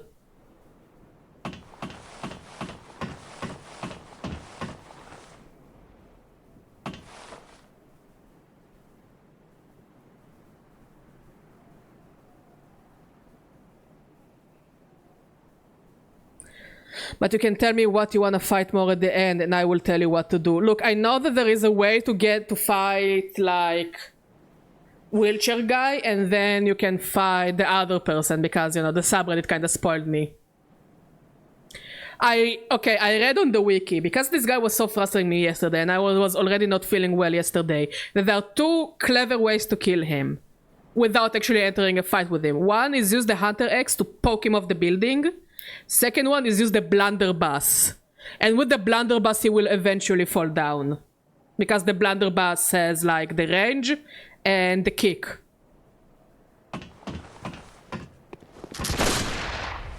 No. No! No! Climb down! Climb down! I should think you still have dreams. Well, the next time you dream... Those strategies are apparently not idiot-proof. Okay, Philo, how do I activate the tactical nuke button? Just nuke this fucking tower.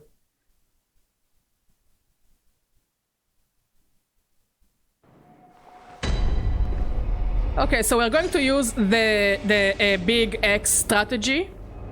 The ex-boyfriend strategy. I love the ex-boyfriend strategy.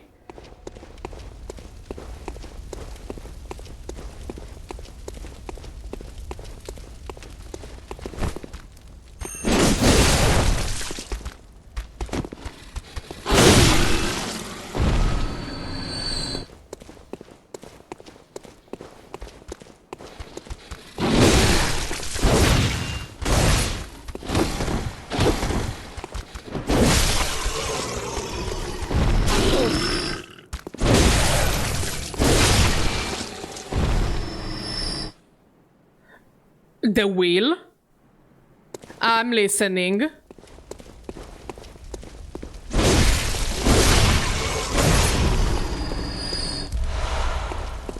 Will the wheel act like a tactical nuke?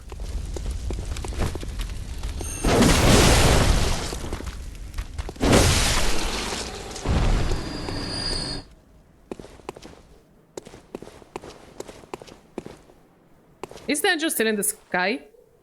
I think it disappeared. Yeah, I think it disappeared. That was weird.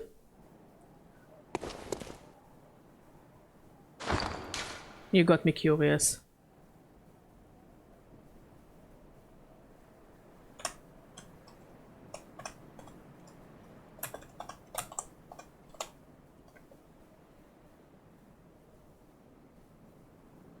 It's just a wheel. What's so special about this wheel?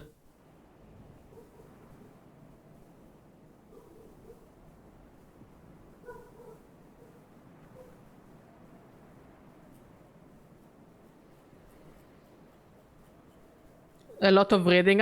Wait, it's just a wheel! It's just a cursed will.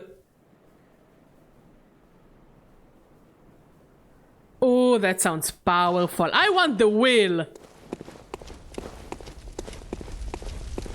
Look, I just want to use the stupidest weapon. I heard that the katana is good. And I heard that... yeah, I heard that the katana is good. And the Kirkhammer, I feel like I was lied to. I really don't like the Kirkhammer.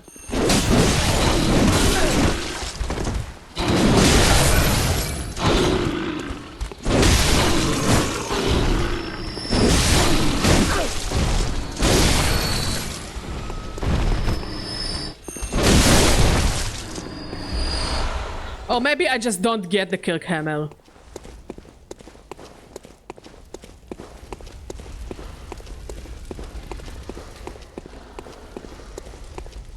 Which is also an option.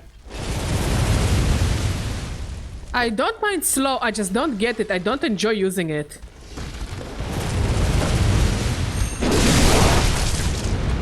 Like, I use the X because it's just so fun to use. It's so stupid.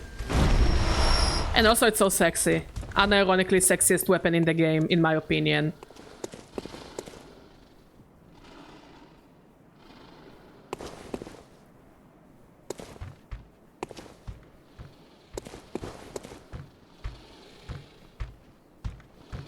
Ludwig's Holy Sword. I shall remember it.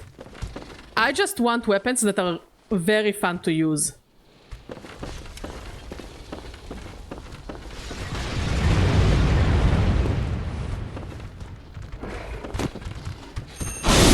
Like, not only a weapon that will make me feel powerful, just fun to use overall.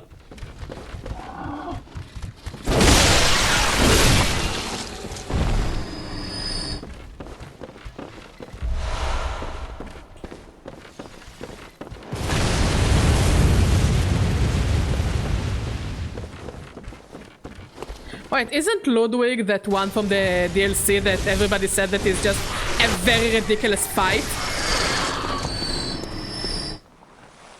Or am I mistaking it with another guy that sounds like Ludwig?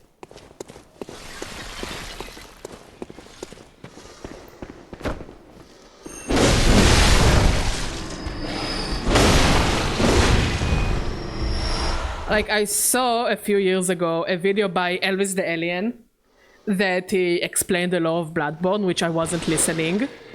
But he said that there's only one part in Bloodborne he didn't do, and it's the fight in the well. How bad is the fight in the well?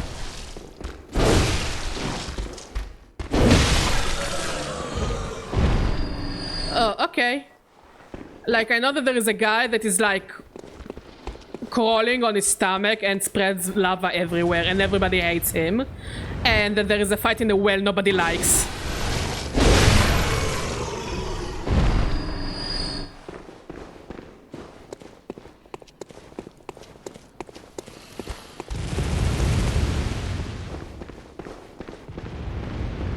Are you coming?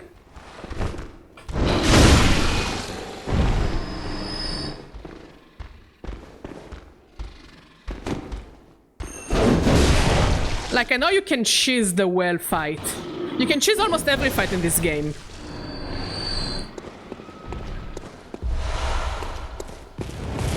From what I understand.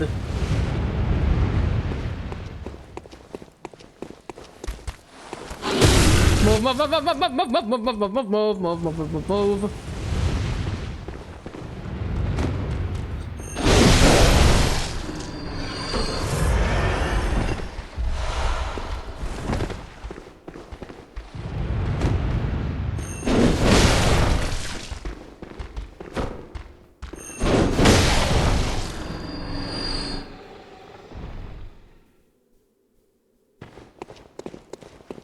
I actually heard that the last boss fight is a bit underwhelming.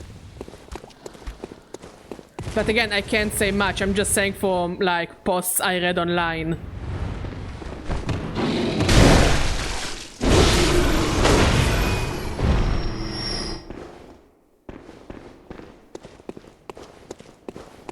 Come to me. Fuck, fuck, fuck, fuck, fuck, fuck you, Yura.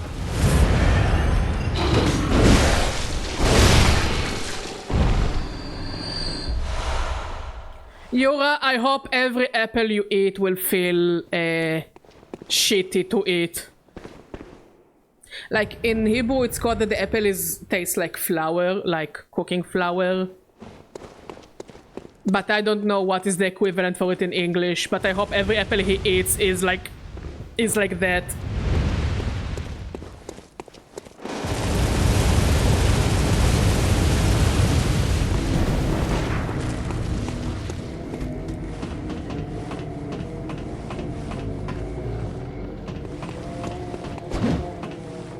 Rude.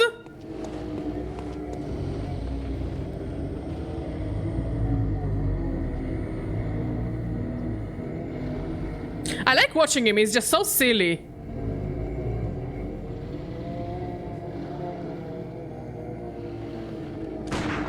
Oh, son of a bitch has a gun!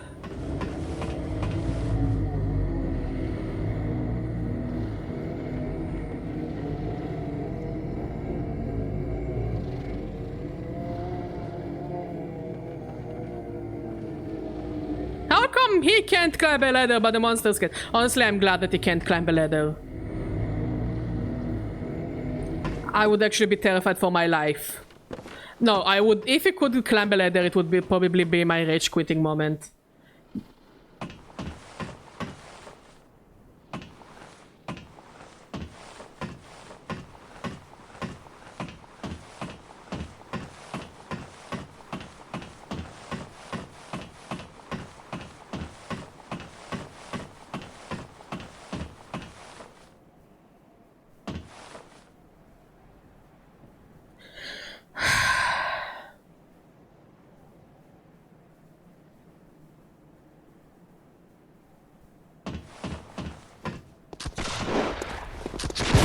Motherfucker, son of a bitch.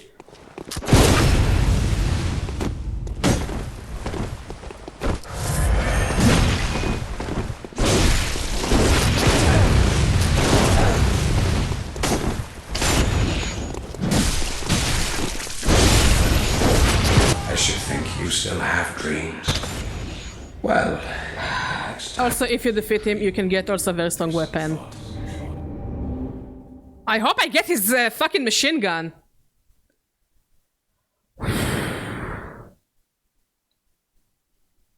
I think this stream is probably just me trying to kill Yura, and next stream will also be me trying to kill Yura. My question is there a clever way to cheese him?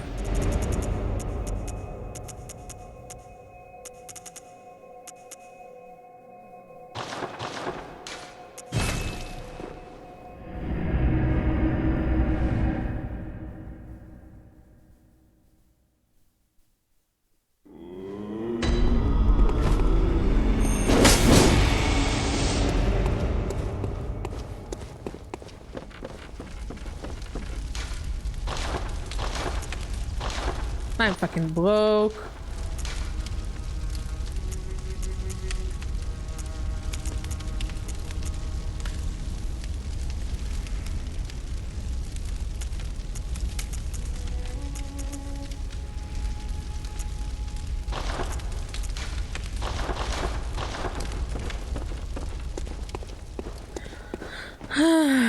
Badger thinking. Badger needs to think.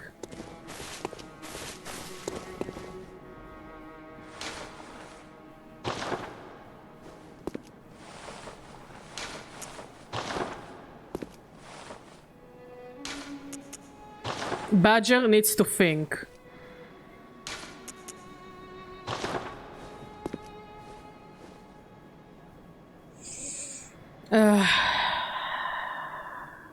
Well, you can try making him roll off the tower by himself, but that doesn't work all the time. Wait, how do you do that? I'm listening.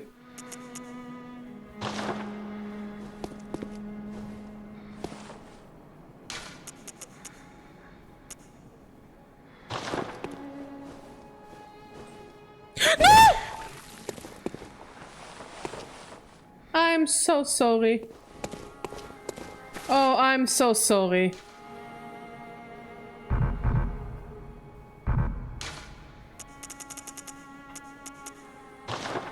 Oh, I'm so terrible. I'm so terrible.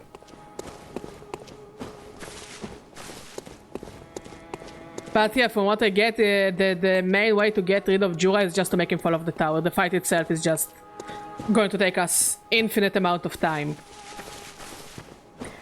And then there is a glitch that, like, the things just will fall off. And we need to reload the area just to get the items.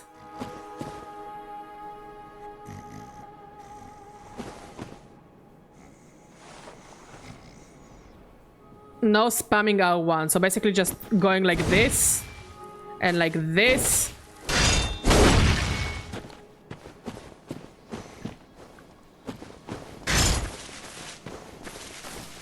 I heard there's also a very weird trick with the blunderbuss to make him fall. Okay. So basically we need to hope that his AI is too stupid.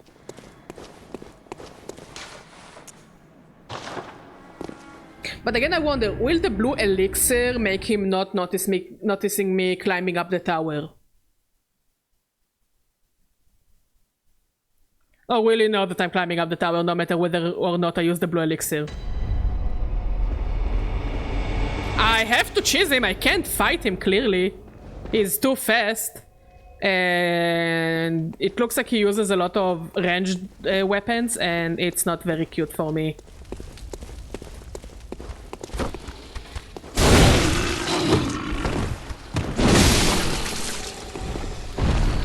Well, I'm just gonna have to try to cheese him. How did you kill him, if you remember?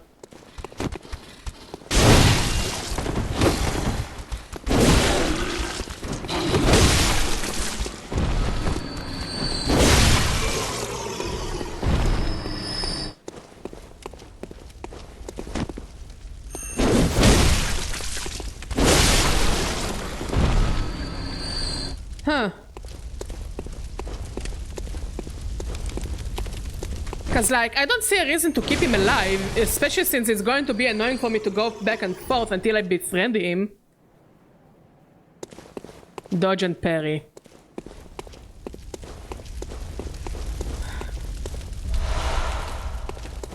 I really need to train on my parries, huh?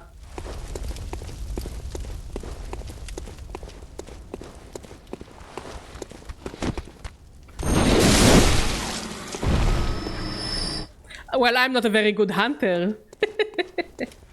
I am still a noob.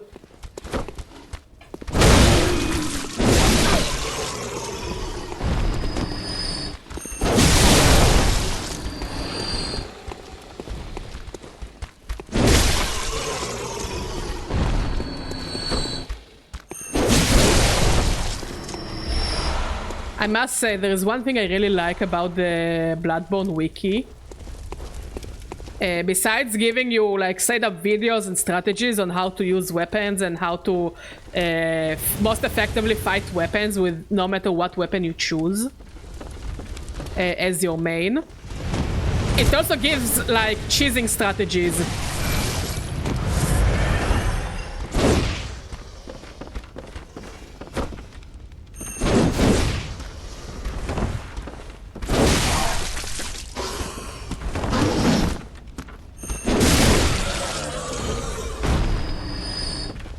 It's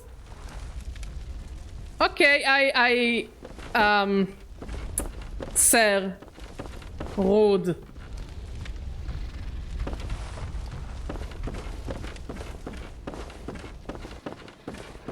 Jora, why is the camera my biggest enemy?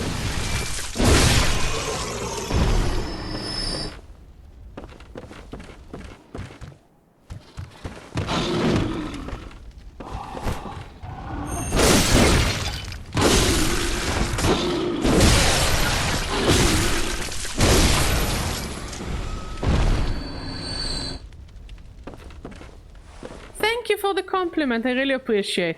I always worry that like I will play the game and people think that I really bad at it, which I'm not gonna lie, I'm not good either.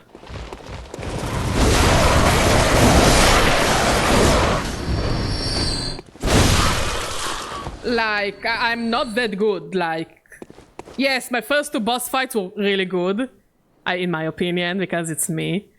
God, like, I'm really scared to be very, very bad.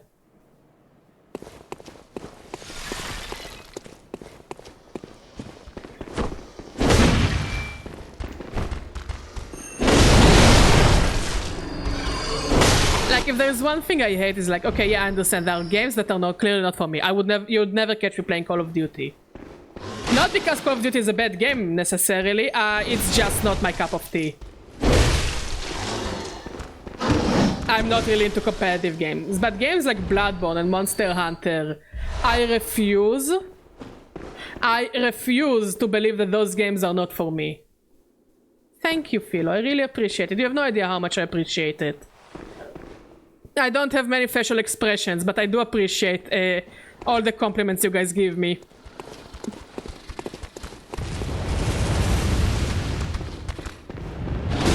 Why? The camera is my worst enemy. So yeah, I refuse to believe that some games are not for me. It's not like it's a FIFA or something that, yeah, definitely not for me. Absolutely no idea what you do when you play FIFA. I try to play FIFA. But I refuse to believe that this game is not for me.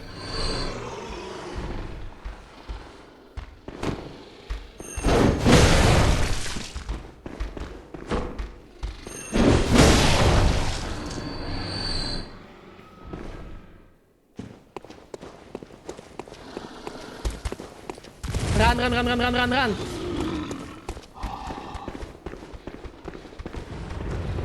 I don't really like them. You'd think I would enjoy competitive games because I play a lot of Pokemon, but no. I don't. It's funny because I'm a very competitive person by nature.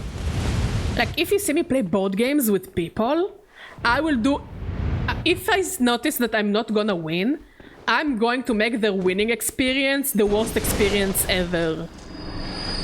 Okay? Last weekend I didn't stream because our friends invited us to play board games with their other friend.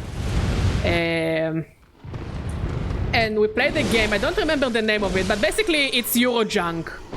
If you don't know what Eurojunk is, it's basically one of those games that you need to collect resources and points, and basically you need to finish the game with the most points ever by doing resources. And I'm not the biggest fan of Eurojunk, not gonna lie. But if I can make the game a living hell for the person who is going to win, this is my W. And this is what happened. So basically, at the start of this game, you basically choose a role in the kingdom. And one of them is the Duke. And basically what the Duke does is if nobody bets on the Duchess, I know it's very weird terminology, but that's basically the game. If nobody bets on the Duchess, you can move your player to use the Duchess and get her resources. And I knew I'm not gonna win. Like, let's be honest. I knew I'm not gonna win. I'm not good at Eurojunk. But I made sure every turn to not let him use the Duchess. He won. But it was exhausting. Because in the end, I fucked the Duchess.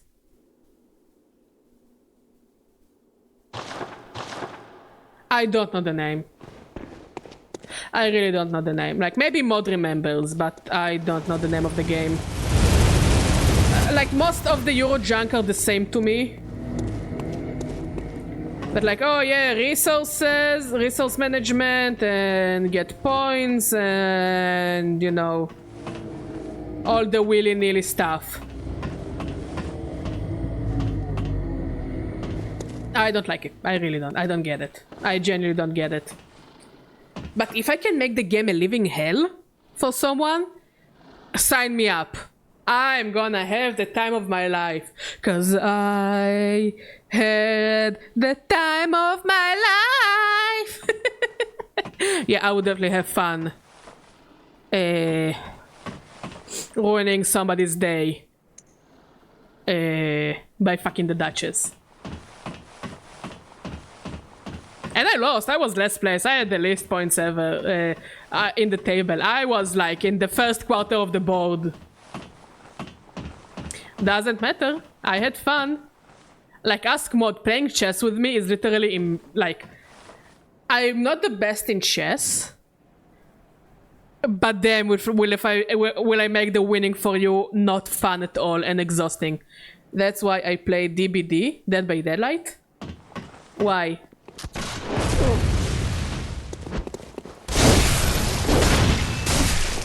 I almost dropped the fucker!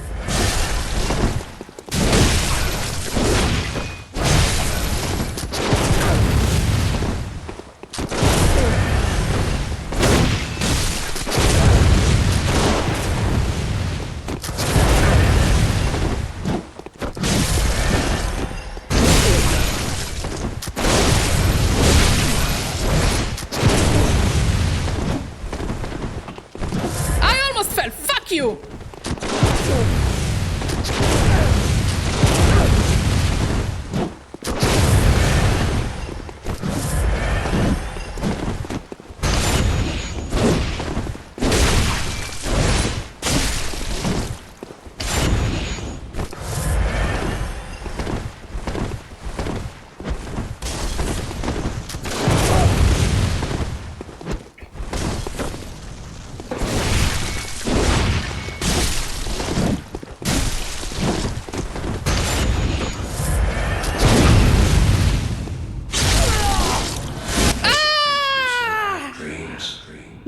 Did so much damage to him and I almost made him fall. I feel... Give some thought. Because I make 4 survivors die a living hell. Yeah, absolutely. If I can make someone's day worse, I would. So yeah, this is why I just avoid playing competitive games. I can't. I'm not a good sport. My toxic trait is whenever I play a competitive game, I become the most toxic person ever.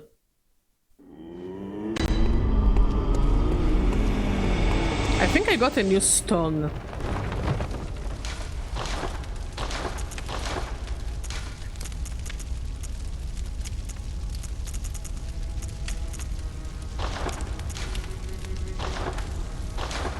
Like, I got a new item, I think.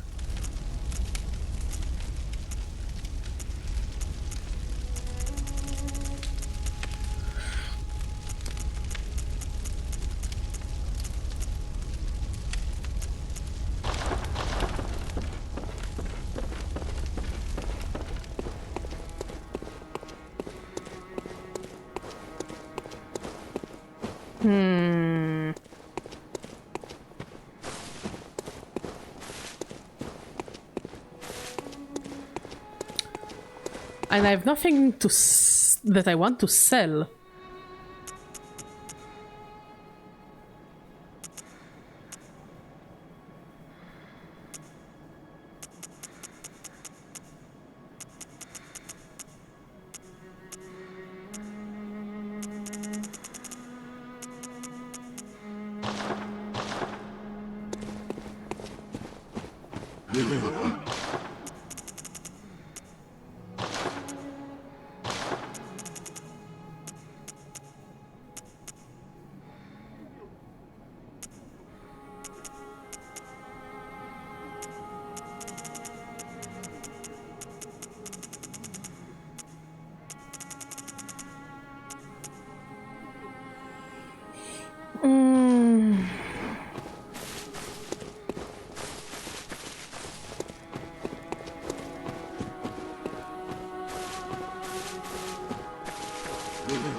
Okay, let's keep trying. What can I do?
At least I have a cool hat.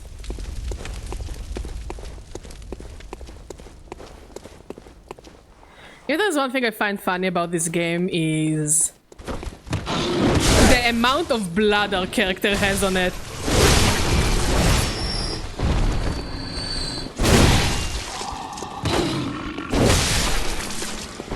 Like, just crazy amounts of blood.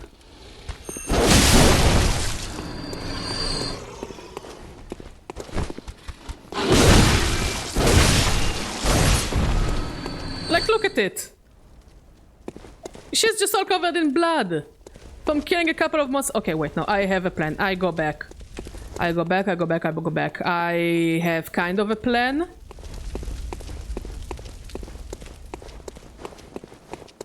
Yeah, blood-borne. We are blood. And we were born.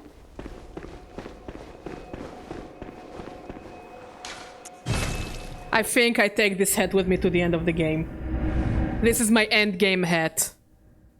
I know there are probably better armor sets, but this is an end game hat if I've ever seen an end game hat.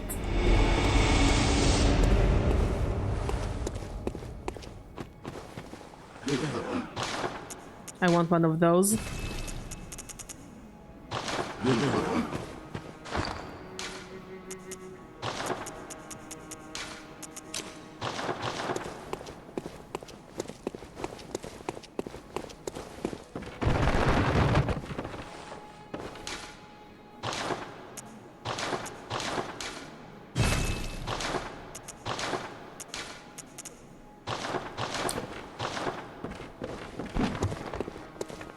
Oh, hi, hello.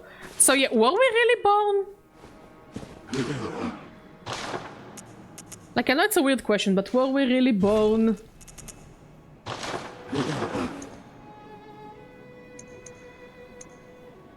Okay, so my plan is making as far as possible.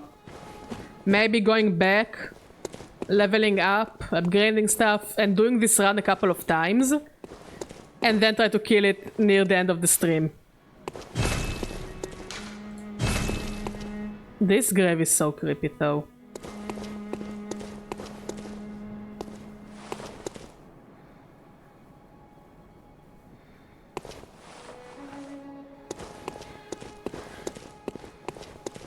As I found it, like more than I found interesting that some graves have some Hebrew writing on it that pretty much means nothing. But it's just interesting to us. And my favorite gravestone is this one. The one that has a claw machine. I just find it also a bit silly.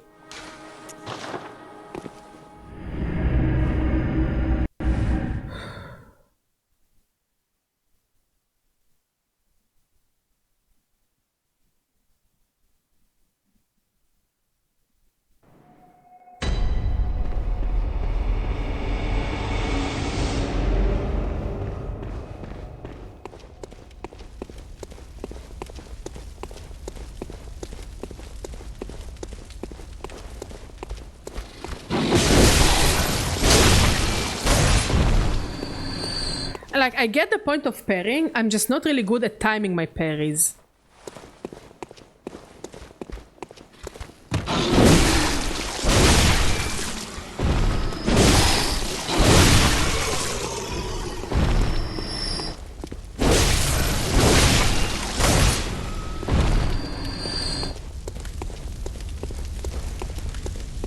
I wonder, do Bloodborne fans don't like people calling this game a beat 'em up? Because I do see it for my very noobish experience as a game that is a bit of a... It's back! It's back! A bit of a very hard beat 'em up. Like, what is it called? God Fist? So yeah, a very difficult... kind of beat 'em up.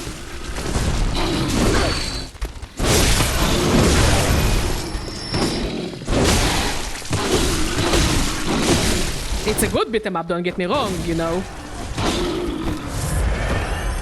I remember there was a time that there were just so many bad beat 'em ups. Just beat 'em ups because it was easy to make them. They just had different costumes on them. Japanese beat 'em up, I remember there was. Like, pretty much what flavor do you want your beat 'em up? But I do think games like Bloodborne kinda changed it. Like Bloodborne, Dark Souls. They kinda changed the beat 'em up formula. And I find it cool.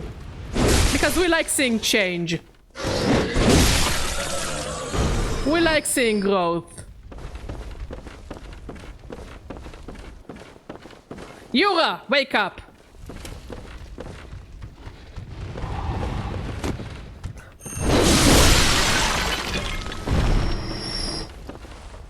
Yura, you piece of shit, wake up!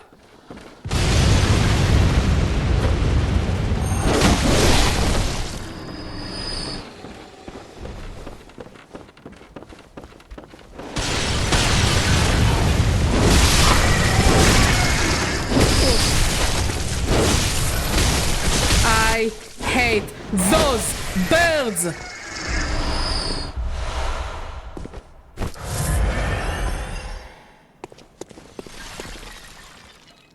Yes, Dark Souls and Demon Souls changed the flow of these games for the better. Yeah, absolutely. Like, I bet you remember Philo. Like, I don't know if Mod ever played beat-em-ups. But I remember that beat-em-ups were either an easy way to do a cash grab on a movie. Okay, is there for adult movies, children movies. It was just very easy to make them. Just make combos. And here's the thing, combos in beat-em-ups need to be satisfying. And they weren't necessarily satisfying. And you couldn't really, like, all the upgrades felt superficial back in the day. Everything felt superficial. You didn't even get a good story.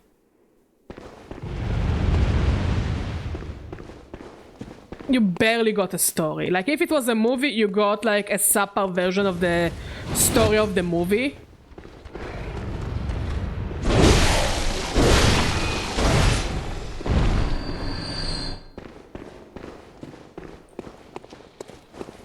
But usually it was just, oh yeah, something doesn't matter, kill the baddies.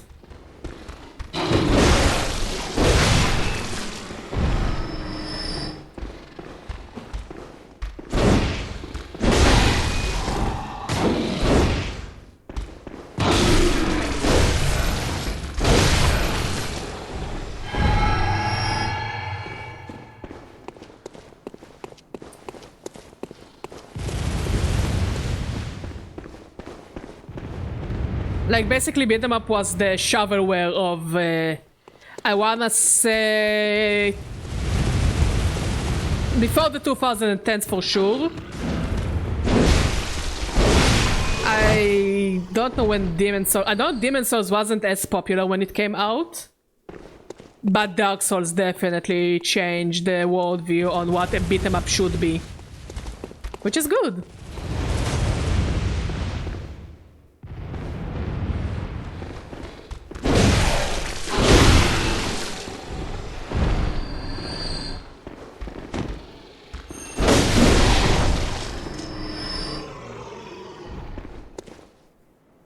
Okay, we'll kill this guy, we go back to level up stuff, upgrade stuff, and then we come back and try to kill him.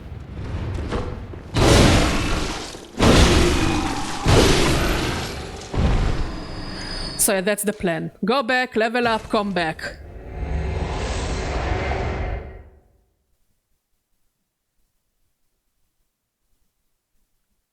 And do it a couple of times until we max out ourselves, and then we will probably be able to have easier time against Jura. I don't know if it was not as liked as not as advertised.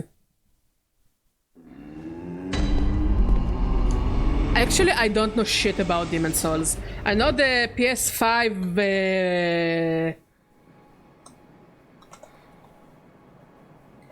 the PS5 reboot was really, really good.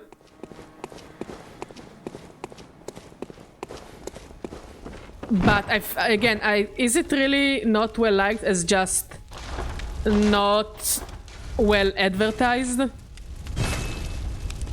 I don't know if it's a remake or it's like an upgraded port of Demon's Souls that they did for the PS5 when the console just came out.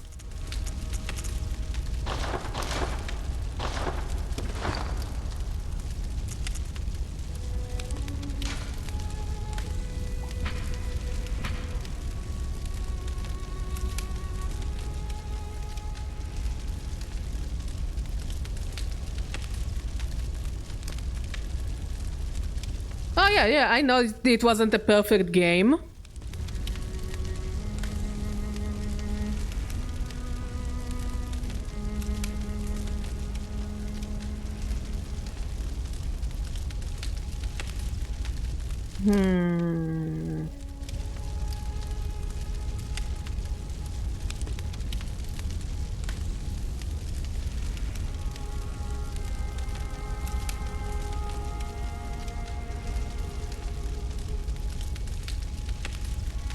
Again, I'm pretty sure there was a remake, or it looks like a remake because they overhauled the game completely for the PS5 when the console just came out.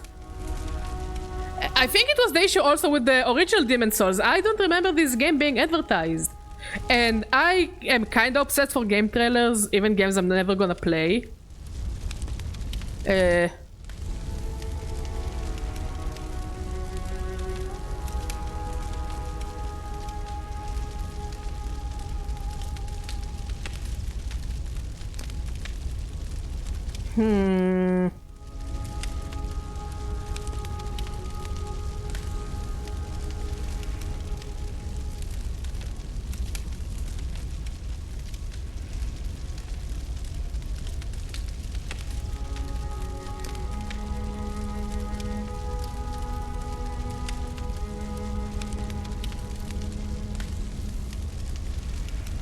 Just doing some reading, I'm thinking. But yeah, it's always the issue. I think FromSoftware's biggest issue, and it's just my opinion, is they put a lot of love and care into the game and there is absolutely no issue with it, and this is what you should do when you make a game. You should put a lot of love, a lot of care, a lot of work to make a good product, because by the end of the day, it's a product, people need to pay for the product, and the product is not going to be cheap. I think the biggest issue from software games, in my opinion, that they're not that strong on the advertising side. Like, FromSoftware belongs to Bandai, or at least the publisher of their games is Bandai. No?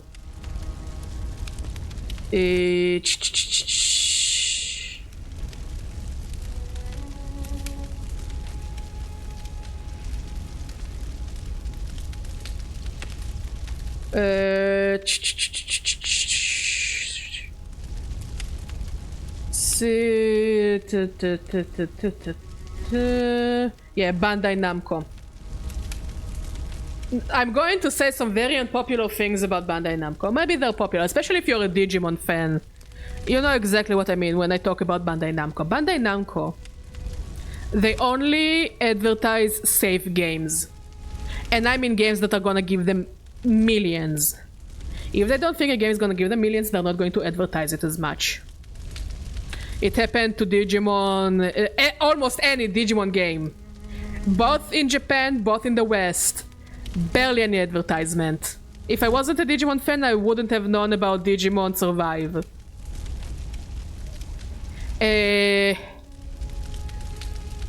I know that there is going to be the most advertising I've seen them to do to a Soulsborne game is for Elden Ring, because they consider Elden Ring a safe game, and I don't see as much advertisement of the DLC that is coming out next month.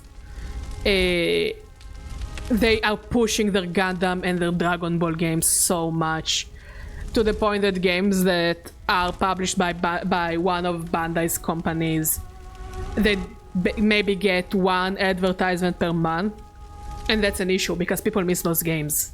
People don't see the games they actually want to play, because yeah, I guess the shonen games get a lot of money, but them, the Soulsborne people deserve to eat.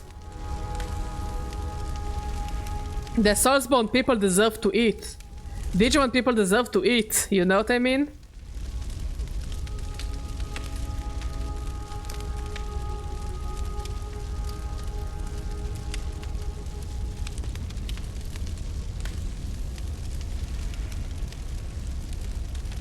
So yeah, this is pretty much my opinion about Bandai. And I'm not surprised you heard about Demon Souls remake. Because again, it came out with the PS5 basically. The game was made for the PS5. There is a PS4 version, but from what I heard, it's really bad. It's like very, very not good. I must. What? Very well. Let me.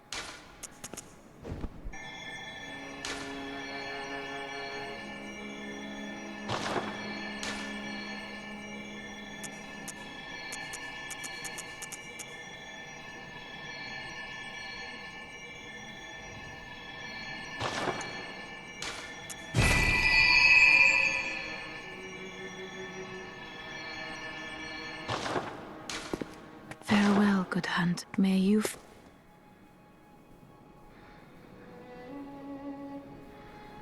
This axe is so pretty.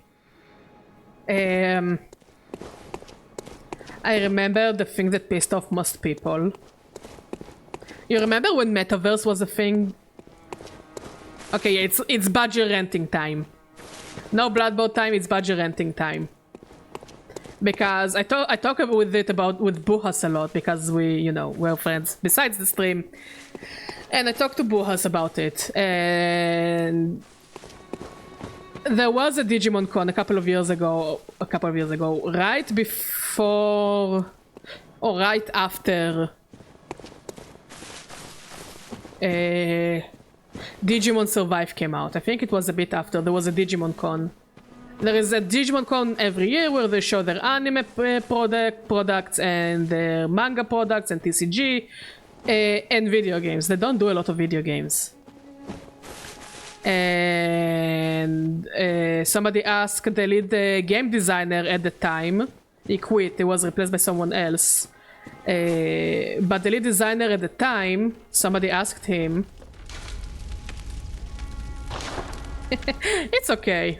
No judgmentalism from us. Here, let's do it in front of the fire because it's a nice place to rent, I think. Yeah, very nice place to rent and vent. And so I can get my thoughts in order. Somebody asked him, will you ever remake Digimon World 1, 2, and 2003? 2003 being my favorite Digimon World game. Besides the DS games, which I think were fantastic. 4 DS games. And he said, I'm afraid that we don't have the budget. We really want to work to make new games. We want to re-release older games to give them a new coat of paint and, and new mechanics. We want to make new games, but we just don't have the money to do so. Okay, interesting. Less than a week later, Bandai Japan, by the way, announced like a multi-million project in the metaverse of NFTs of Gundam, because they're also on the Gundam property. It was like a super expensive thing. I don't know if it ever worked out for them. But if you ever wonder why Bandai sometimes does questionable decisions, this is the reason. This is the reason why games that need an advertisement, aka older FromSoftware games, for example, Digimon games, for example, I don't need to tell you. Because they have some really good games under their belt, under Bandai's name. Z Digimon, everything by FromSoftware is... Some are better, some are worse, but you can't call those games not treasure in a way. I think they have the Tales of series under their belt as well. All the games drawn by Toriyama, may he rest in peace. are also under Bandai. I'm glad they actually advertised Sandland, because it looks really good. The Dragon Quest games, also by Bandai. So every time you ask yourself, why are they doing so many questionable decisions? Either in the West or Japan or anywhere. This is the reason. They would rather work on gacha games. They would rather work on very weird get-rich-quick schemes than actually take the properties of very loved properties and do with them something. And I find it upsetting because they're not going to stop, because Bandai also holds a very big market for all the figures we like. I agree.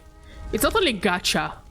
It's pachinko, it's NFTs, it's metaverse, which I don't know if they ever got a return of investment on their metaverse bullshit. Look, the issue is not the easy money. I think, who is it? Fucking Konami is worse than Bandai, in my opinion, when it comes to this department. That they took Silent Hill, a game that people were begging for a new game, Metal Gear Solid, and they turned it into pachinko. And instead they gave us some really shitty projects instead. I mean, Kojima gave us a walking simulator, which I don't know if it's any better or worse. But my biggest issue with Bandai is not that they want to get rich. They're a company. It's their job to get rich. I just wish that the games that deserve more love would get more love. Oh, Konami is so much worse. It's not pretty bad. It's... I would say... I said like that. I hope that every shitty game company would eventually get the Capcom treatment, which Capcom had at the time of really good games. A lot of... I blocked it out of my memory mostly. Understandable. So if you remember, Capcom had all those cool games and experimental games up until Resident Evil 4. Okay, I'm talking about the dinosaur game. What was it? I don't remember. But they had a lot of experimental games, cool games, interesting games. You know, Ace Attorney, Resident Evil. Was it Turok? I don't think it was Turok. Turok? Okay. They had so many experimental games. You know, Street Fighter, Monster Hunter. And then they had a period of time that they did... I think it's Turok. So they had a period of time after Resident Evil 4, and you can see it at the quality of the next Resident Evil game, and then the rest of the series, most of the other games, that the quality started dropping. They would like call it DLC, but it's basically they ask you to pay extra for content that was already in the game. It's not like you needed to download anything, it was on the CD. They just said you need to pay extra for it, which is bullshit. It's pretty much started to blow up after Asura's Wrath, where they said, oh yeah, the real ending, the canonical ending, the true ending is if you buy a DLC for 3 extra chapters for $30. And everybody hated this. And then the whole cacophony of the next Street Fighter. And yeah, everybody was angry. Everybody was so pissed about it. And Asura's Wrath looked like a really cool game. Yeah. And then I don't know what happened after Resident Evil 6. That Capcom were like... I don't know if it was a change of management or a change of main game director and designer. But there was a change. And look at the current Capcom products we're getting. Almost every game is a work of art. In a way, I wouldn't call it a work of art, but Every game is so good. The new Street Fighters are so good. I don't play Street Fighter, but I see people praising it, having so much fun, having so much freedom. Yes, it has a lot of microtransactions and DLCs, but at least it's playable and it's fun and it's, you know, it's interesting. The new Resident Evil remakes, every single one of them is amazing. I know Resident Evil 3 remake is questionable, but you can't tell me that the remake of 4 is not good, and the remake of 2 is not good, and the remake of 1 was kinda necessary. All the Ace Attorney projects they're doing for the Nintendo Switch. Monster Hunter, so many good Monster Hunter games. With new mechanics and experimentation, and I do think that there was a kind of a revival in Capcom, like kind of a renaissance. Again, I don't know if it was a change of management, change of game director, change of just overall they were starting to lose money and they decided to take a whole different direction with the company. Yeah, 7 and 8 were also good. But I think it started with the remake of 1 where they really started to change. Truly change as a company.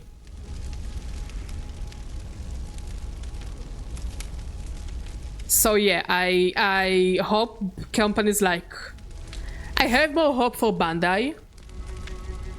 Because they have FromSoftware games under their belt, and I know people hold... I saw the community, you know, and I see the people talking in chat, both in YouTube and Twitch, about Bloodborne and about FromSoftware games and how much those games mean to them.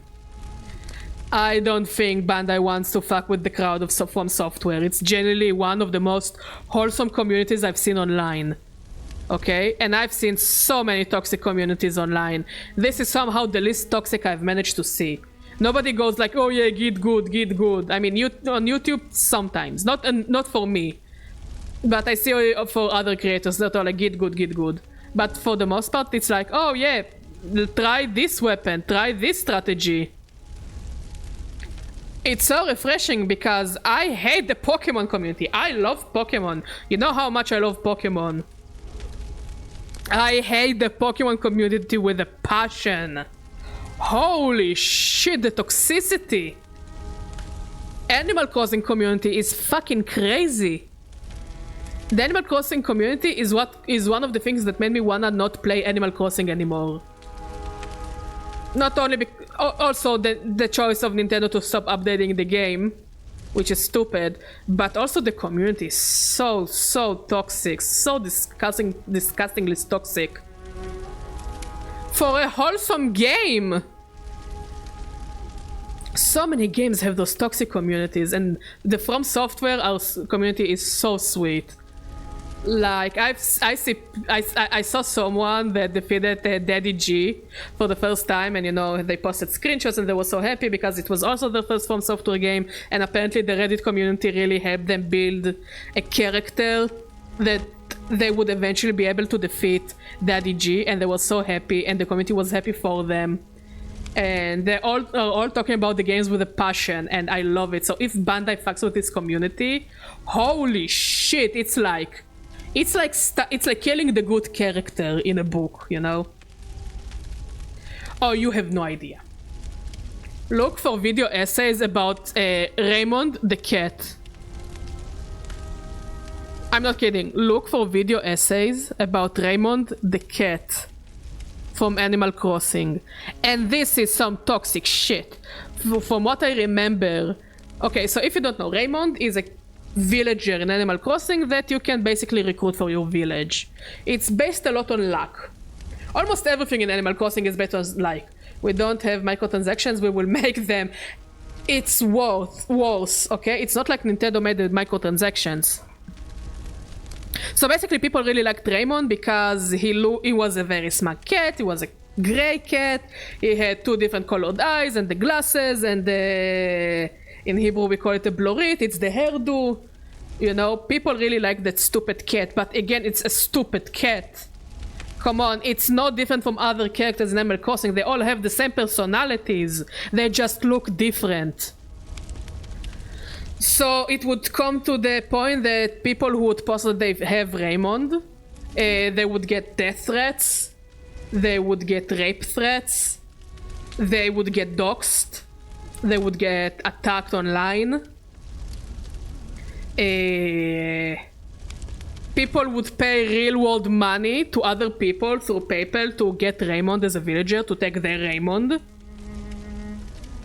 There is a site called Nukazon, which is Amazon, but for Animal Crossing. You don't pay with real money. Okay, here's the thing. You don't pay with real money in Nukazon.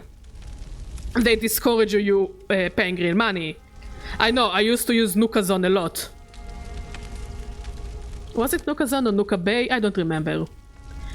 But the ridiculous amount of stuff people would ask to get Raymond, it was through the roof. It was like investment market for a stupid cat. But somehow even makes less sense than the actual investing in markets. And people would actually pay money to get the stupid cat on their island. And I'm not talking $10, $50. I'm talking with you up to $500, if not more, to get that stupid cat. It's horrible. And then there was a guy named Ninja. Not Fortnite Ninja, and a different guy named Ninja. And Ninja managed to hack Animal Crossing characters. And he built a Discord server where he's like, okay, if you want Raymond, go to this Discord server. We are going to get you Raymond for free. Anyone who wants, as long as you have an empty slot on your land, because this is how you recruit villagers. As long as you have an empty slot in your island, you can get Raymond for free. No money, no nothing, no whatever. And people would run to his Discord server to the point that he needed to get more switches, and I think he also got some volunteers who helped him with their own modified switches. And you can see on Nukazon, again, it's like, it really works like the investment market. You can actually see the rise and fall of how much people are willing to pay to get a character, not real money. But you can just see the Raymond just dropping down like a sharp drop after Ninja did it. And yeah, it was so bad. It was so horrible. People shouldn't get death threats because of a cartoon cat that has no different anything compared to any other cat with the same personality type. I remember clearly someone said, shit, I'm trying to remember. Someone posted on Twitter or Instagram that they got Raymond and they were so happy because they were like using there's a thing called Nook Mile tickets that you do daily activities and you get points, and with the points you can redeem either furniture or clothing or Nook Mile tickets that they will take you to special islands where you can get more resources, more money. And if you have an empty slot, there is a chance you'll get a character. And somebody said, yeah, I invested so much time and work to get those Nook Mile tickets and so many days, and I finally got Raymond, and they were so happy that Raymond was on their island. And good for them, you know, if what makes you happy is trying to get a cartoon cat on your island, and you do the grind, and you're not a disgusting person, good for you. So they posted it on either Twitter or Instagram, I don't remember. And like 5 seconds later, death threats. And somebody said, give up on Raymond, you're bad for Raymond. We deserve Raymond more. Give us Raymond. About a cartoon cat. About a stupid cartoon cat. And then there started to be a subtype of people who had Raymond. Okay, I think there is a chance for Raymond to be a starter villager. So people who had Raymond, they would just abuse him online. They would just hit him with the net. Try to close him off in like cages. They would just abuse Raymond. And the Raymond fans got even more fired up. and more abuse and more curses and more threats and more yelling and slurs and rape threats and doxing and so much bullshit. I wish I was kidding Philo. I remember it. It was the start of the pandemonium. The game came just in time for the pandemonium, so everybody was a little bit crazy over a stupid cartoon cat. And after Ninja did what he did, and Berry-chan came after him, and hacking items was easier, all the drama of Animal Crossing kinda died down. And then there was this one fucker, I won't say his name because he tends to go after people who say his name. There was a way, okay, in Animal Crossing there was a glitch that you could basically make trees with stars in them. It was a glitch, it wasn't a real item, you're not supposed to do it. But some people, with the help of Ninja and Berry-chan, managed to make it work. And it's just trees with stars. It gives you nothing, it's just pretty. Okay, it's not like it's a competitive game where cheating is bad, okay? Cheating affects absolutely nothing in Animal Crossing. He started reporting the people. There's a thing called the Dream Ticket, which you can go and visit other islands, but you can just go and hang out there and explore the islands. And he would look for people with those hacked trees to report them. Now, I don't know what a report does, but it was a very disgusting thing to do, and eventually they patched out the star trees. And everybody was upset about it. Nobody liked it. And it was completely harmless. It's not like you cheat in Pokemon or something in a competitive game. It's not like you cheat in Call of Duty. It's fucking Animal Crossing. So the toxicity came back in the community because of the stupid trees. And people would report one another and curse one another, and you're not playing it legitimately, you're ruining the experience, you don't understand Animal Crossing, you're not a true Animal Crossing fan, you know, threats, doxing, yelling, rape threats, death threats, just threats. And eventually, as soon as Nintendo said that they're going to stop updating the game, this is where the toxicity, from what I've seen, died down. But if you go to any thread on Twitter that advertises Animal Crossing, this shit is so toxic, almost as toxic as any thread by Nintendo about Pokemon. It was just so bad, it was horrible. So yeah, after seeing the toxicity of the Pokemon community, the Animal Crossing community, seeing the FromSoftware community being so wholesome and nice to one another, it is a breath of fresh air for me. Unironically, it's a breath of fresh air. It's like, oh, we just want to kill stuff, and look how cool we are, and look how cool my character looks. And please help me kill this biggest boss. The Pokemon community is so scary, Asatsu, I'm not kidding. Like, again, I've been a fan of Pokemon since I was a kid. I'm talking about, like, since I was really a kid, you know?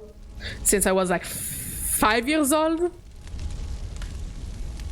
And I must say, sitting in front of the fire and just venting, it feels so good.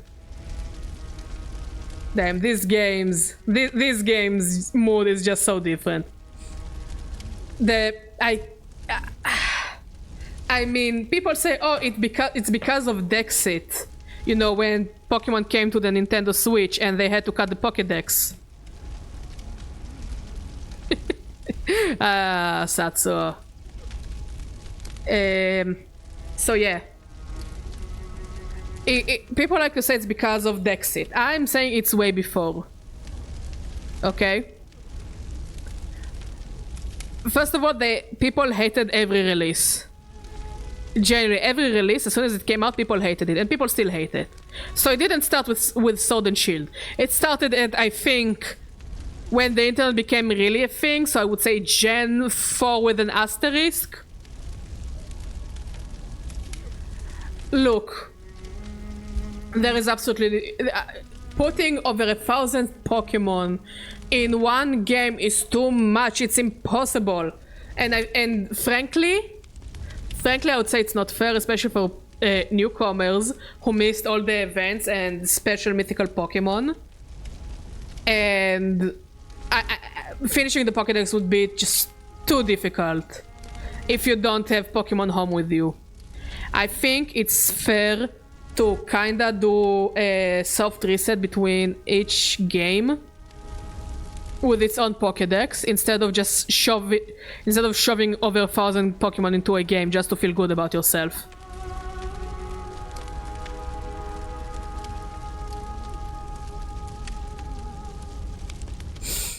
Understandable, I also try. It didn't happen in the end, you know, when I finished Scarlet and Violet, I had like 3 Pokemon from the new generation. And the rest are games from other generation. Ah, I'm sorry, buddy. But I think there are ways you can import it, no? To the Switch. Very convoluted ways, by the by. But I think there is a way. If you still have the game. So yeah, it's a lot of effort. It's too much effort.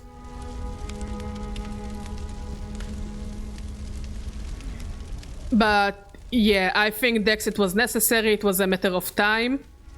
Oh, so you can use Pokemon Bank. It's free. It's free now, so you can just move it to Pokemon Home, and you will have the fucker.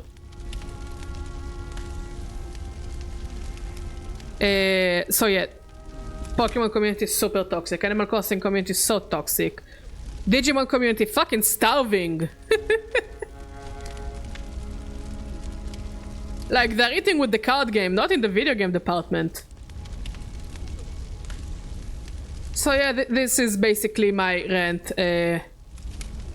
Video game communities are shite, and if Bandai Namco ever hurt the FromSoftware community, I would personally go and take a Hunter's X.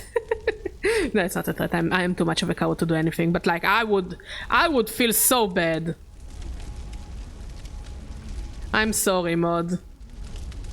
Unless he was Hober set-wise, current ones are way better. Oh, okay. Here's the thing about Pokemon. Every generation has its own gimmick when it comes to stats.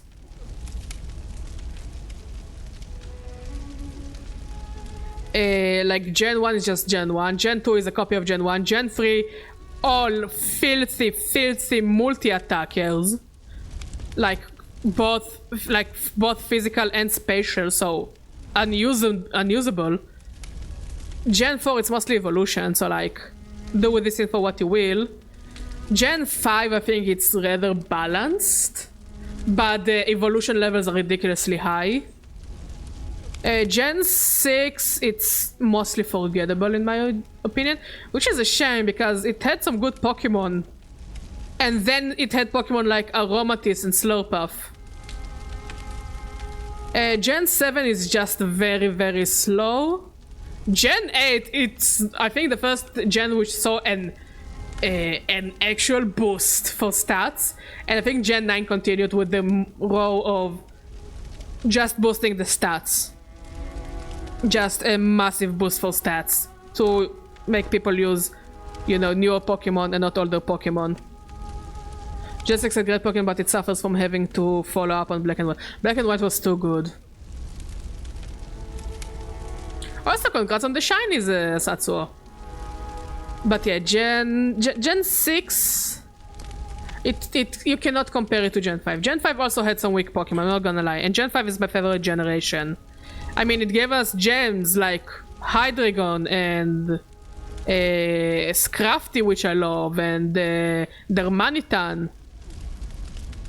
And Gen 6 also had some good Pokemon. I mean, Aegislash, for example, you know, the legendaries. I think Xerneas and Yveltal are super cool for legendary Pokemon. But also it gave you Diggers. Okay, no. Diggersby grew on me. But yeah, I think Aromatisse and Slurpuff are kinda weak. I mean, Trevenant was great and Pumpkaboo was cute. But yeah, those two are kinda meh. Okay, let's continue. Let's go and try to kill Yura, or at least grind for money to be able to kill Yura. Because we need to finish stream soon, and for like a quarter of the stream I'm just complaining. And the other 3/4 I die to Yura.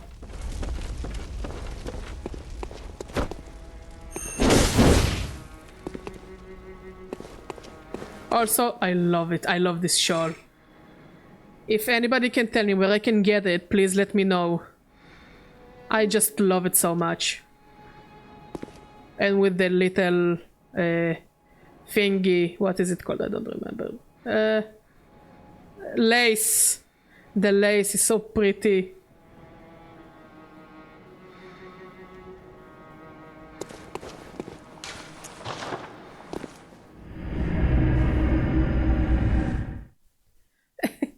Look, I like experimenting with my teams. I am a purist and I want to keep my starter for as long as possible on my team. But I do like experimenting.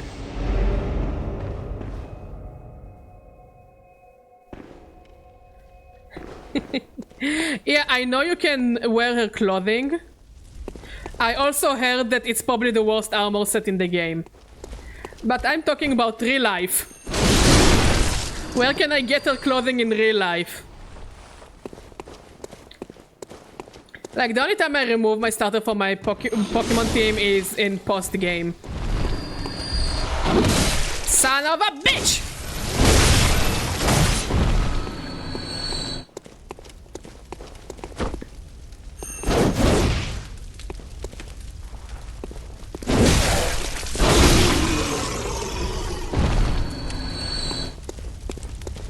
But I mean, I want to buy her shawl like in real life.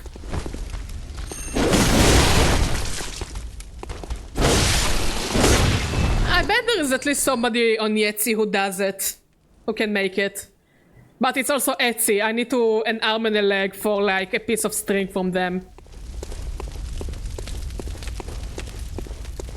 And I heard that artists are kind of moving away from Etsy now because the percentage of the revenue they take is just so high that artists don't see it as something that is worth it. For them, that is.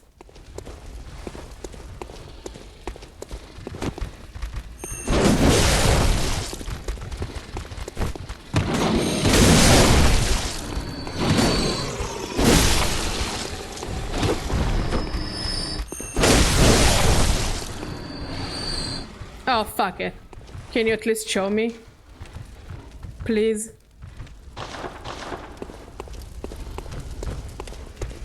I hear you, I don't see you. Oh, it's so beautiful. I don't need the whole outfit though. Oh! Hello! Sir, are you okay? Can I kill him?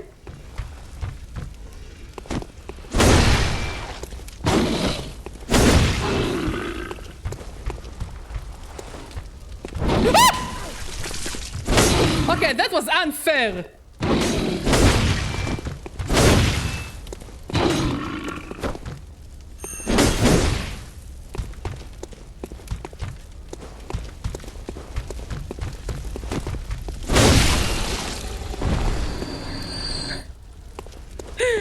I love this game, but damn, the jank. It's the jank.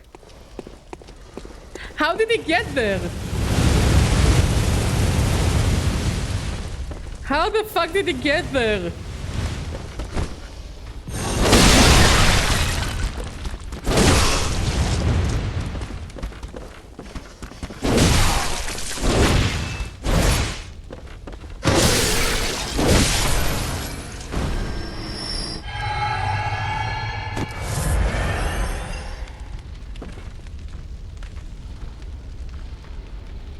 No, I needed to kill him because I can't.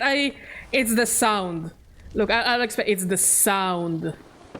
It's the sound that disturbs me the most. Ow, ow, ow, ow. Move, move, move, move, move, move, move, move, bitch, move!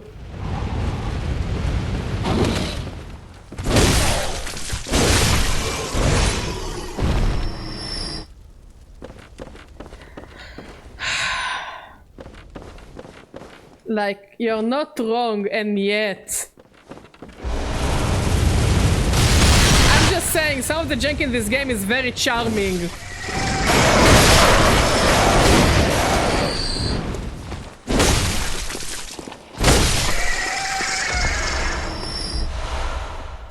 Like the angel that was in the sky for absolutely no reason. I like this game. Look, I have absolutely nothing bad to say about this game that actually matters. But it's the jank that I find cutest and charmiest. Fuck the crows! The crows are not poor!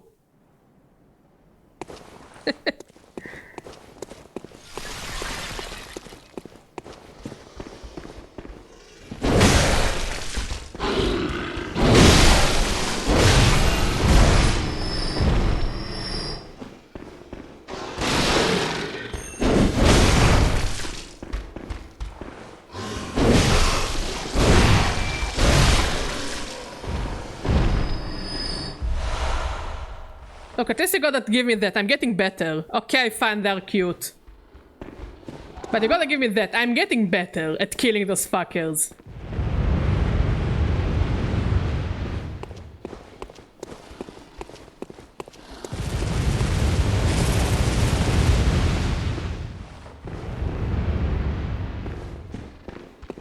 Like, my main criticism about this game is definitely the camera. It didn't get so bad until it became close quarter fighting.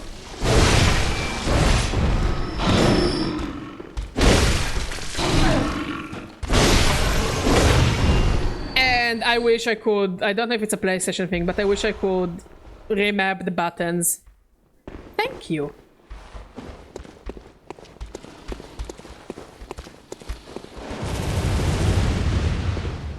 Is it following me?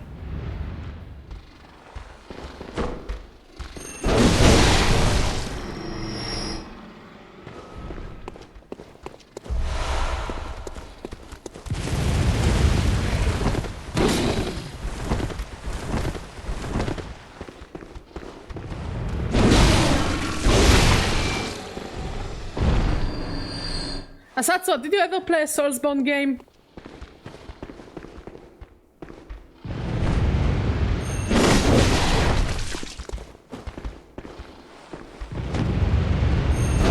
Oh, that's cool.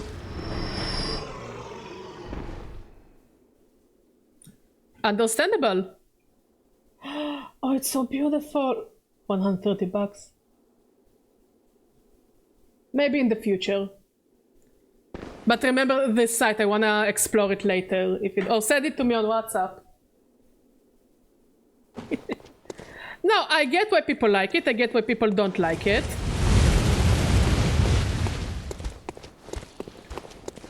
But I genuinely think that everybody should try at least one Soulsborne game.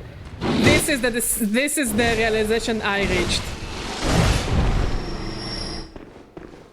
Like, if I play more games from FromSoftware, will pretty much depend on how much I will like this game to the end. But I'm glad that I'm at least trying. Now, my question is, okay, I'm considering going back, leveling up, coming back, which I think I will do.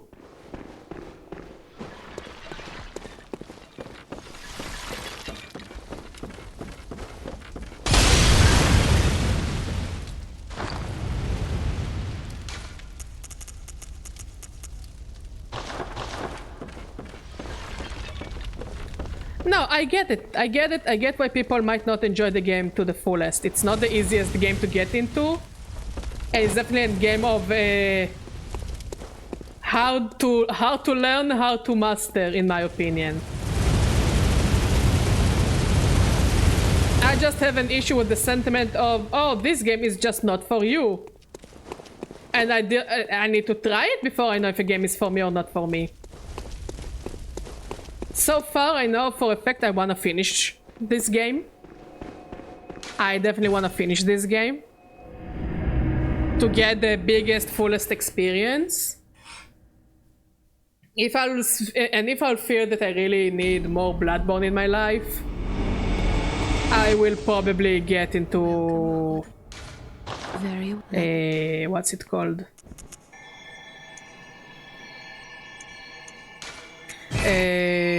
Elden Ring. My question is though, what is the best FromSoftware game for a beginner?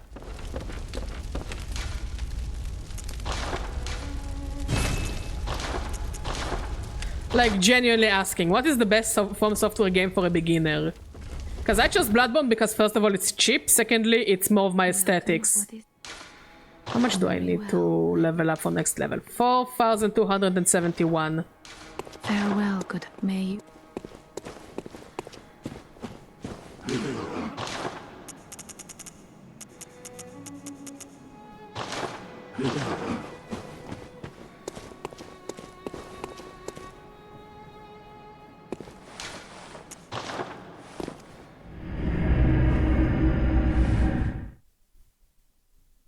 Bastard of Loran.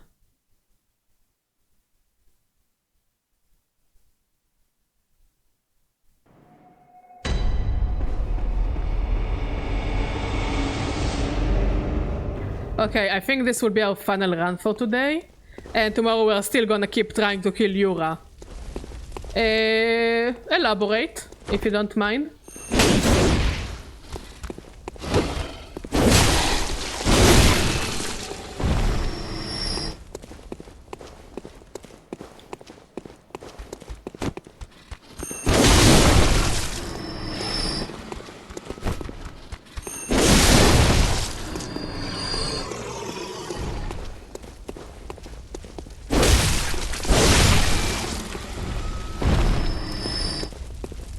Elden Ring is great because it's open world and you can go everywhere you want. Okay. But I can already understand the issue with it in a way.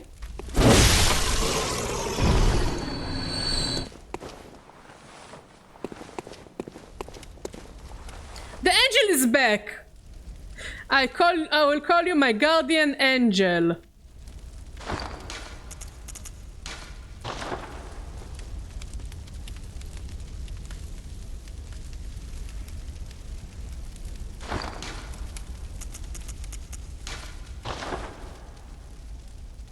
Other souls are more linear.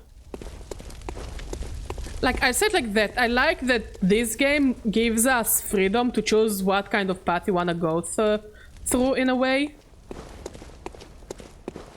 Like, yesterday I started exploring, like, from the church, you know, since we reached the church. And through trial and error I figured out where I'm supposed to go. I like to have the option, but I think an overworld game in a Dark Souls-y kind of environment could be a bit overwhelming.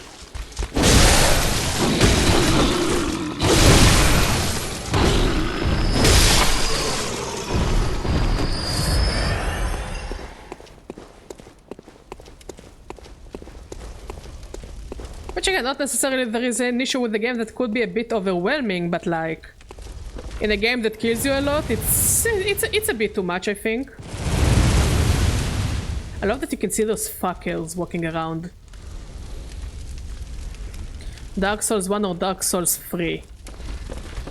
I heard that people really don't like Dark Souls 2.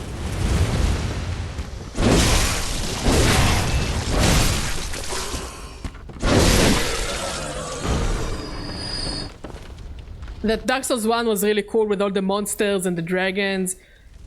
But Dark Souls 2 was pretty much you fighting a bunch of people. And this is why people like Bloodborne, because it's you fighting a bunch of monsters, basically.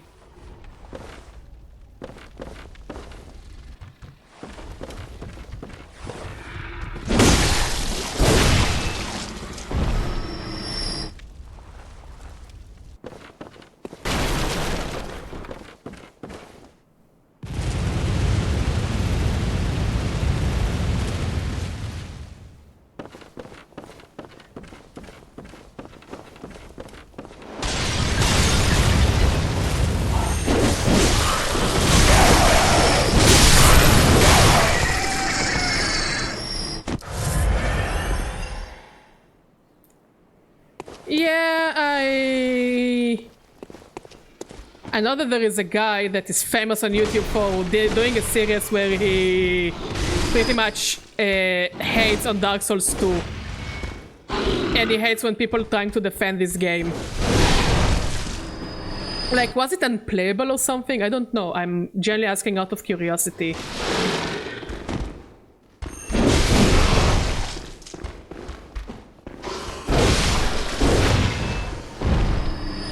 Like, I heard some say that the plot was really bad and nonsensical. I heard some that the gameplay changes made the game unbearable to play. And I heard that they just made it like yet another beat 'em up. At least something that feels like yet another beat 'em up.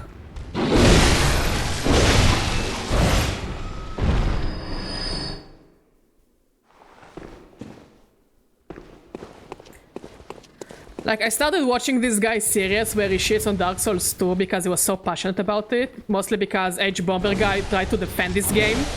And he was like, I feel like H-Bomber guy didn't really play the game. But it was too much for me, it was too long. So I'm curious to see that I've seen it also on Reddit from the FromSoftware subreddit that they're like, somebody asked, oh, I really want to get into Dark Souls. Or like overall this kind of just very hard video games. Video games that are hard for the sake of being hard. I mean, okay, I'll say it like that. My opinion, I don't feel like those games are hard for the sake of being hard. Like, I know games that are hard for the sake of being hard. But I do feel like the risk-reward here is so worth it.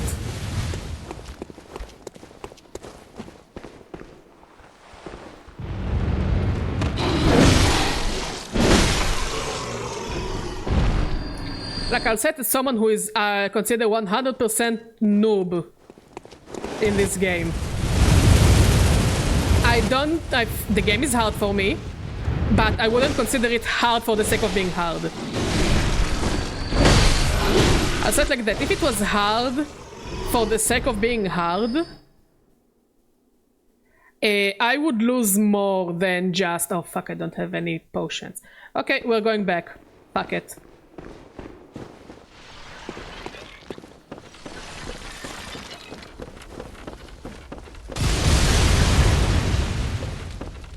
If it was hard for the sake of being hard, I would lose so much more than basically my money, which is absolutely possible to get back. I feel like this game encourages you to just get better.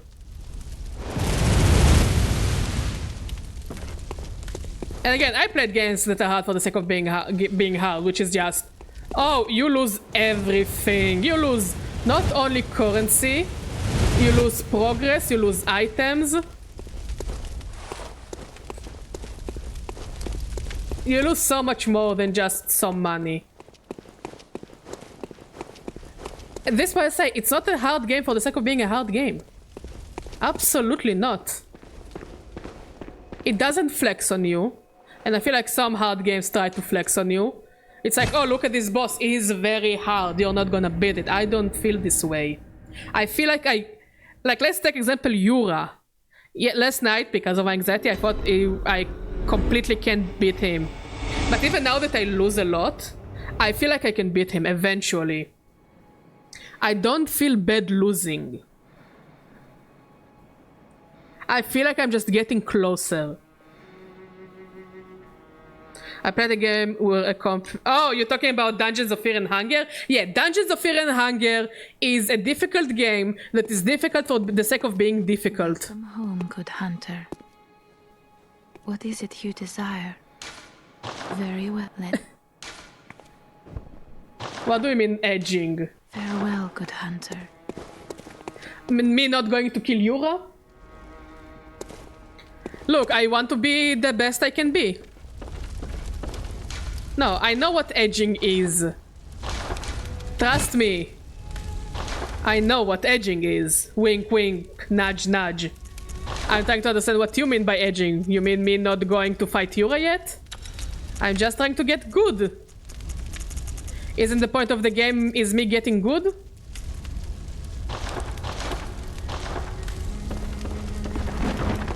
But again, I don't feel necessarily punished for it. But yeah, I would say Dungeons of Fear and Hunger is a game that is difficult just for the sake of being difficult. I would say they got it better in Termina. But Dungeons of Fear and Hunger is difficult for the sake of being difficult. Not that it's a bad thing. People like these kinds of games. I just feel like Bloodborne is more than fair. I really feel like this game is more than fair. Ooh, good job, Philo. I'm proud of you. I really am. It's quite a feat.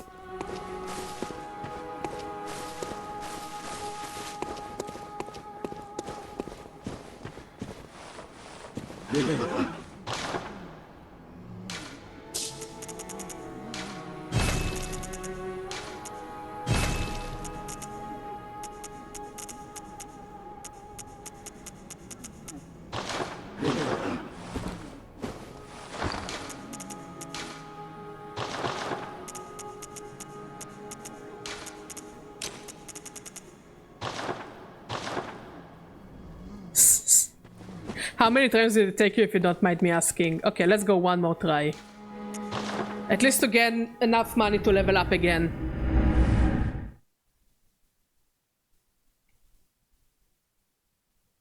Because I don't wanna deal with it without potions. Look, maybe I'll manage to do it so many times I will just be so over-leveled that one poke for my ex and he would be dead.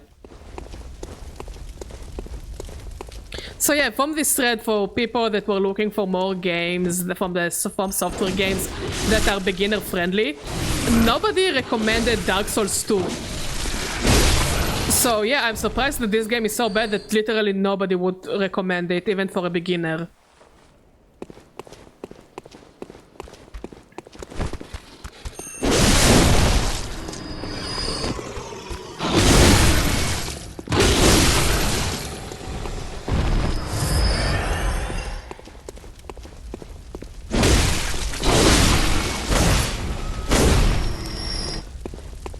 It's not, I'll say it like that. When you say time-wise, it doesn't sound so bad. But I used to follow a guy who didn't only try to get all the endings. He also tried to get all the variations and items and team compositions. And I know how hard it is. Like, the time doesn't do it justice.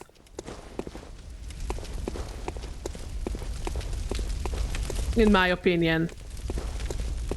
Like, when you talk about the... And the worst one took me 7 hours. Holy shit. Which ending was it?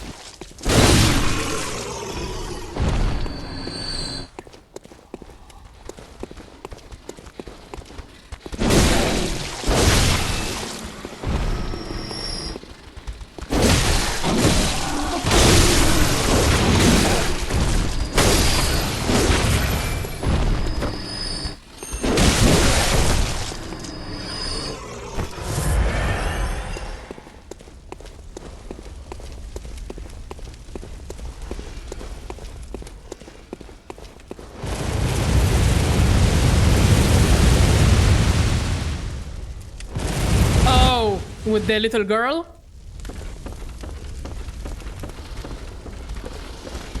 But I remember the little girl has like a weapon that is just absolutely broken if you do choose to take the steps to get it.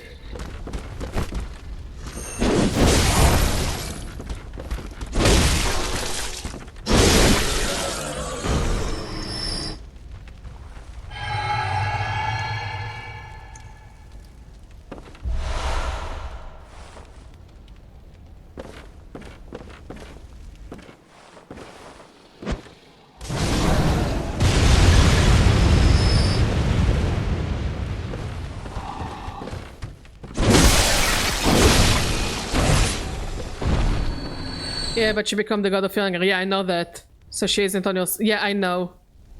Yeah, I know, but if you give her the doll, can you, like, postpone some of her attacks?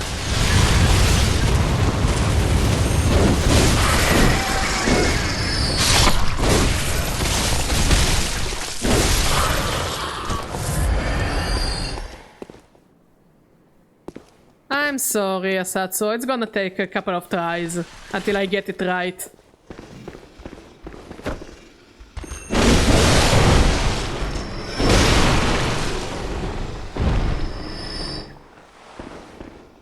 It's all part of the getting good, no?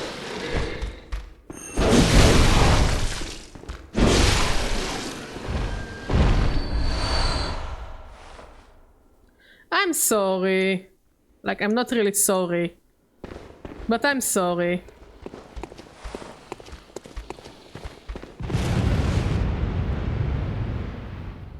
Oh, I totally get it. Did you manage to kill the crow mauler?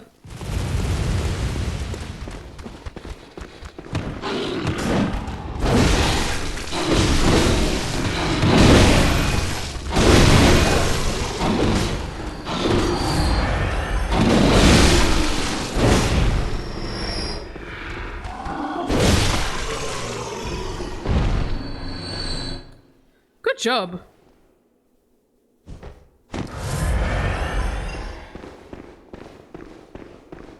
But yeah, Dungeons of Fear and Hunger is definitely the game I would say it's hard for the sake of being hard.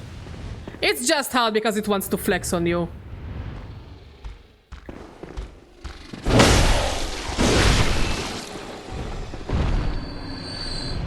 And I don't think the difficulty is that necessary. Like, I know that in newer updates they kinda managed to balance the game more, but it's still just hard for the sake of being hard in my opinion.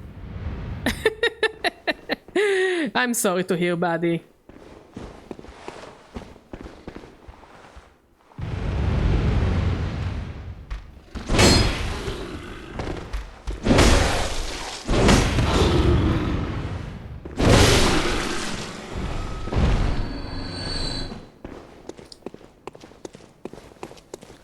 So basically this is what I'm saying. I don't think Bloodborne is a game that is hard for the sake of being hard. Maybe it's also true for other FromSoftware game. I just think it's a game that encourages you to try and learn and try to get better.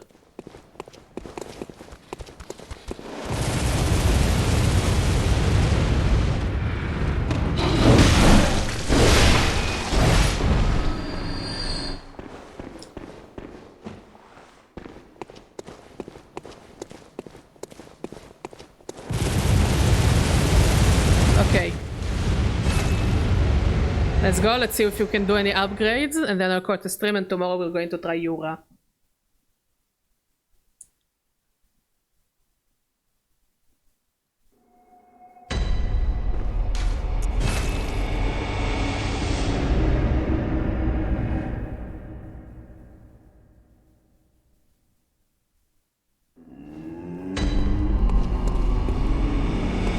You absolutely can learn. I didn't say you can't learn in Fear and Hunger. I'm just saying that, in my opinion, some of the things in this game are not necessarily the fairest.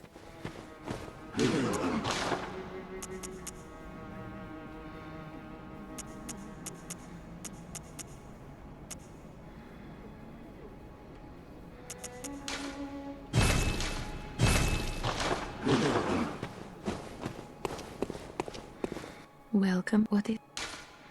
Very well.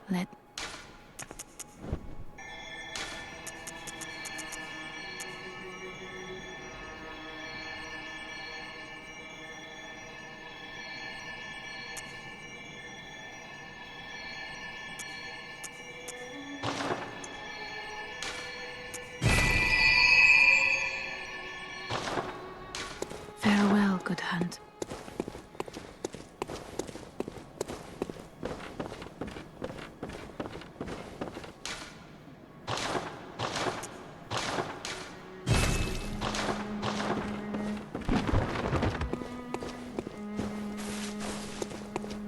Look, as long as you enjoy the game, it's probably the most important thing. It's when you stop enjoying a game is where the issue lies. You know?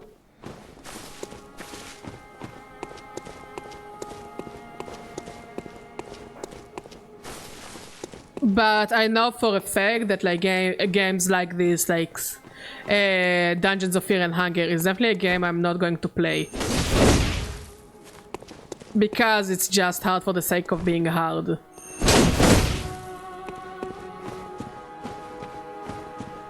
I wanna feel like I'm getting better and that the punishment is accordingly. I don't think that you should be punished for trying to save, you know? Besides that one bed. Only one bed is safe. Rest of the beds are bad. I love those fuckers so much. Here's Cat. Did you give Cat dry food mod? So what is she crying about now? So yeah, Dungeons of Fear and Hunger and Termina most likely won't play it. Also, too many penises for me. Not enough cute ladies. Which I see as an issue. Because, you know, I do it for her. I do it for her. Also, she's very tall. She's taller than my hat! She's taller than my hat! Look, I feel like... Maybe it's an unpopular opinion, but I think that when it comes to video game mechanics, there should be some things that are consistent, that are what I would call safe actions. Okay, the safe actions are a safe room and a safe spot. Exactly. Too many cooks. Too many cooks in this kitchen. So yeah, I feel like in the game there should be some safe things. One of them is definitely a safe room. Now, I don't have an issue with the safe room eventually becoming unsafe. You know, Silent Hill did it multiple times. I don't know. I can't remember another game who had a safe room that eventually turned unsafe. But I don't have an issue with it, because if it goes well with the plot and not just for the sake of being... Oh, and Resident Evil. Wait, no, the Resident Evil safe rooms were always safe, I think. But yeah, Silent Hill made safe rooms unsafe, but they did it in such a late point in the game that it was to be expected. But also, you always had a place to save. One way or another, you always had a place to save. So those are the two things I think should be consistent in every game, and like an unspoken rule. Now, I know that there aren't actual safe places in Dungeons of Fear and Hunger, which is okay, not every game needs a safe room, but I feel like things like saving, just the privilege of saving, shouldn't be tampered with, you know? But again, it's just my opinion. It's game design opinions, and I don't think there is a right answer or wrong answer. Anyways, I think we'll call it a stream. I said it at the start of the stream, and I'll say it again. Bloodborne will be now scheduled only for Friday and Saturday. Because lately I've been suffering night anxieties before streams. So I would play chiller games on Thursday and on Sunday. Indie games or other new games I'm interested in or whatever. But Friday and Saturday are Bloodborne days. Other days, just chiller games, you know? Also, to make sure I won't get bored of Bloodborne and dying to Yura a lot. But look at us, we're getting we're getting better. Look at us, we have stats! I have no idea what any of those numbers mean. But 148 is a good number because it's high. Comparatively. Also, what the fuck is this?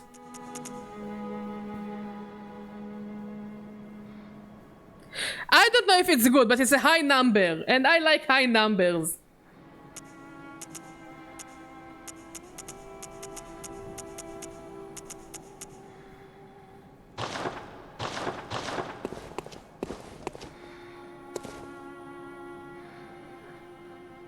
God, she's so pretty. Also, you're so fucking tall, oh my god!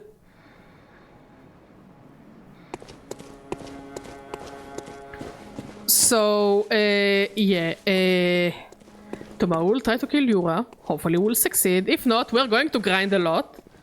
I haven't decided what we're gonna play on Sunday. I mean, speaking of bundle, they released a free game about a dog. So I'm considering playing it because it's a free game about a dog. And why wouldn't you like to play a dog?